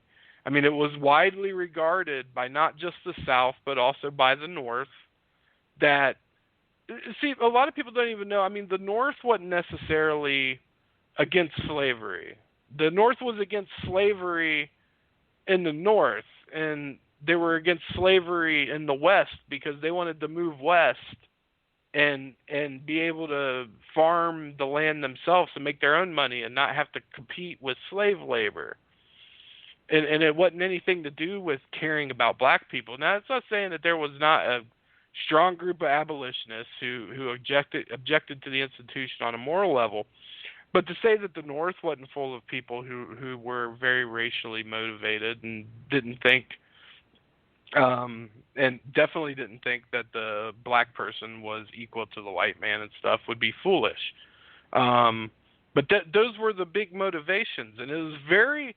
It's funny to draw the parallels between, you know, for a southern plantation, rich southern plantation owner to get poor southern men to fight for their right to own slaves and essentially fight against their own best interests because these people were farmers and stuff, and they were actually being put out of work and were being driven into poverty because they couldn't compete with slave labor.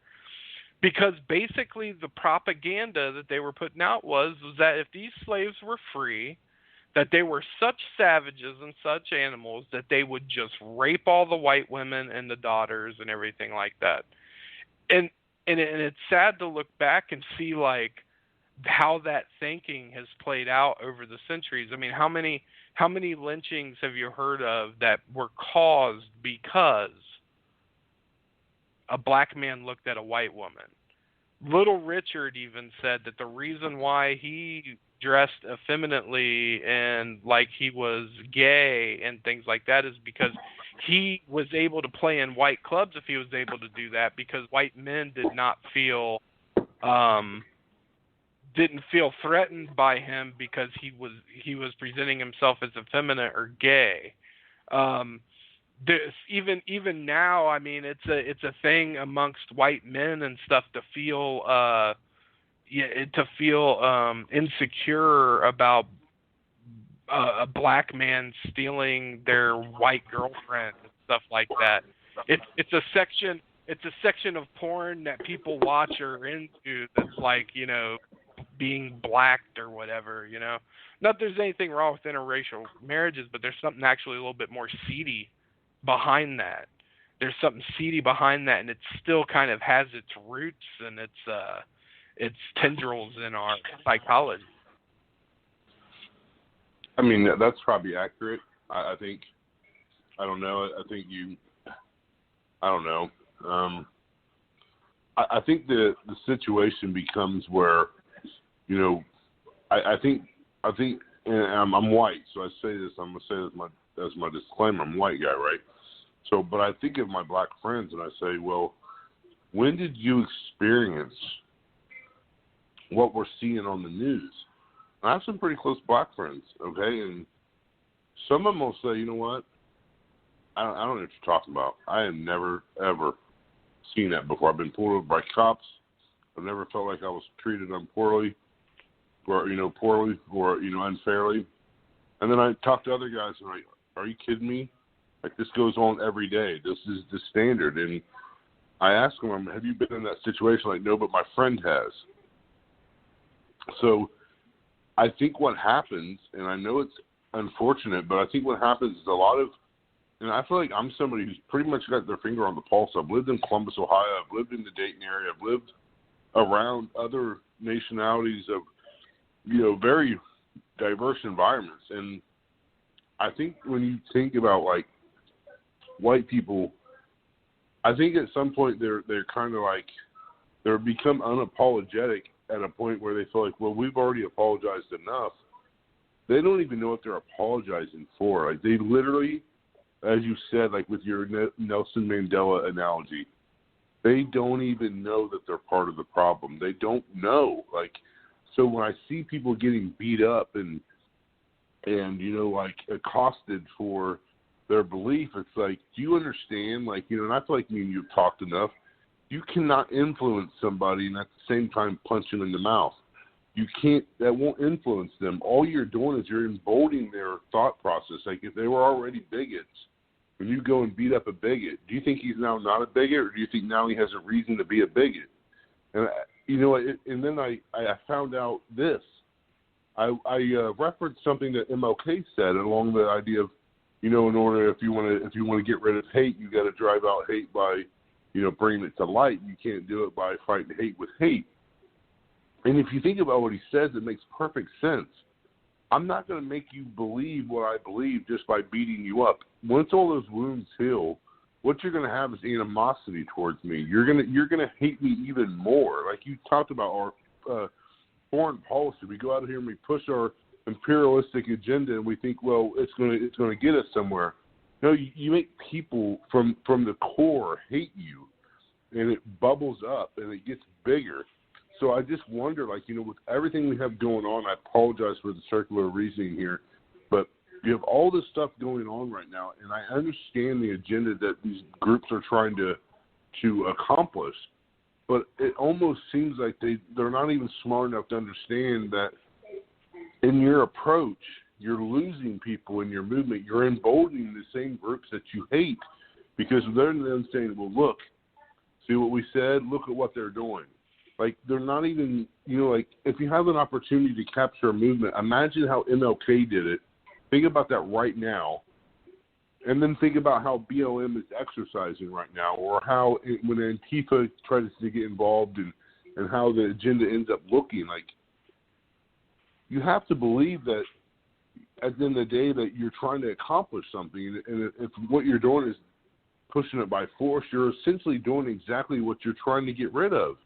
And you can't fight hate with hate and then make progress, because at the end of the day, you're undermining yourself, because you're essentially doing exactly what you're trying to end. So then it becomes pointing fingers again. Like you said, there has to be a dialogue. You almost have to forgive these people who have made these mistakes, because at the end of the day, I know a lot of white people, I know you do too, like, they don't even know what's wrong right now. They don't know. And I'm not saying that's okay.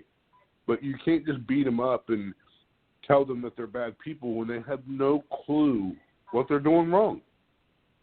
Yeah, and I think sometimes even when you tell people, unfortunately, the way conversations go is sometimes even if you try to tell people the reason why the things that they're thinking might be wrong, or maybe even try to give them some historical perspective of things, I still think that the message that they hear is, oh, well, you just think I'm a bad person, and people shut down.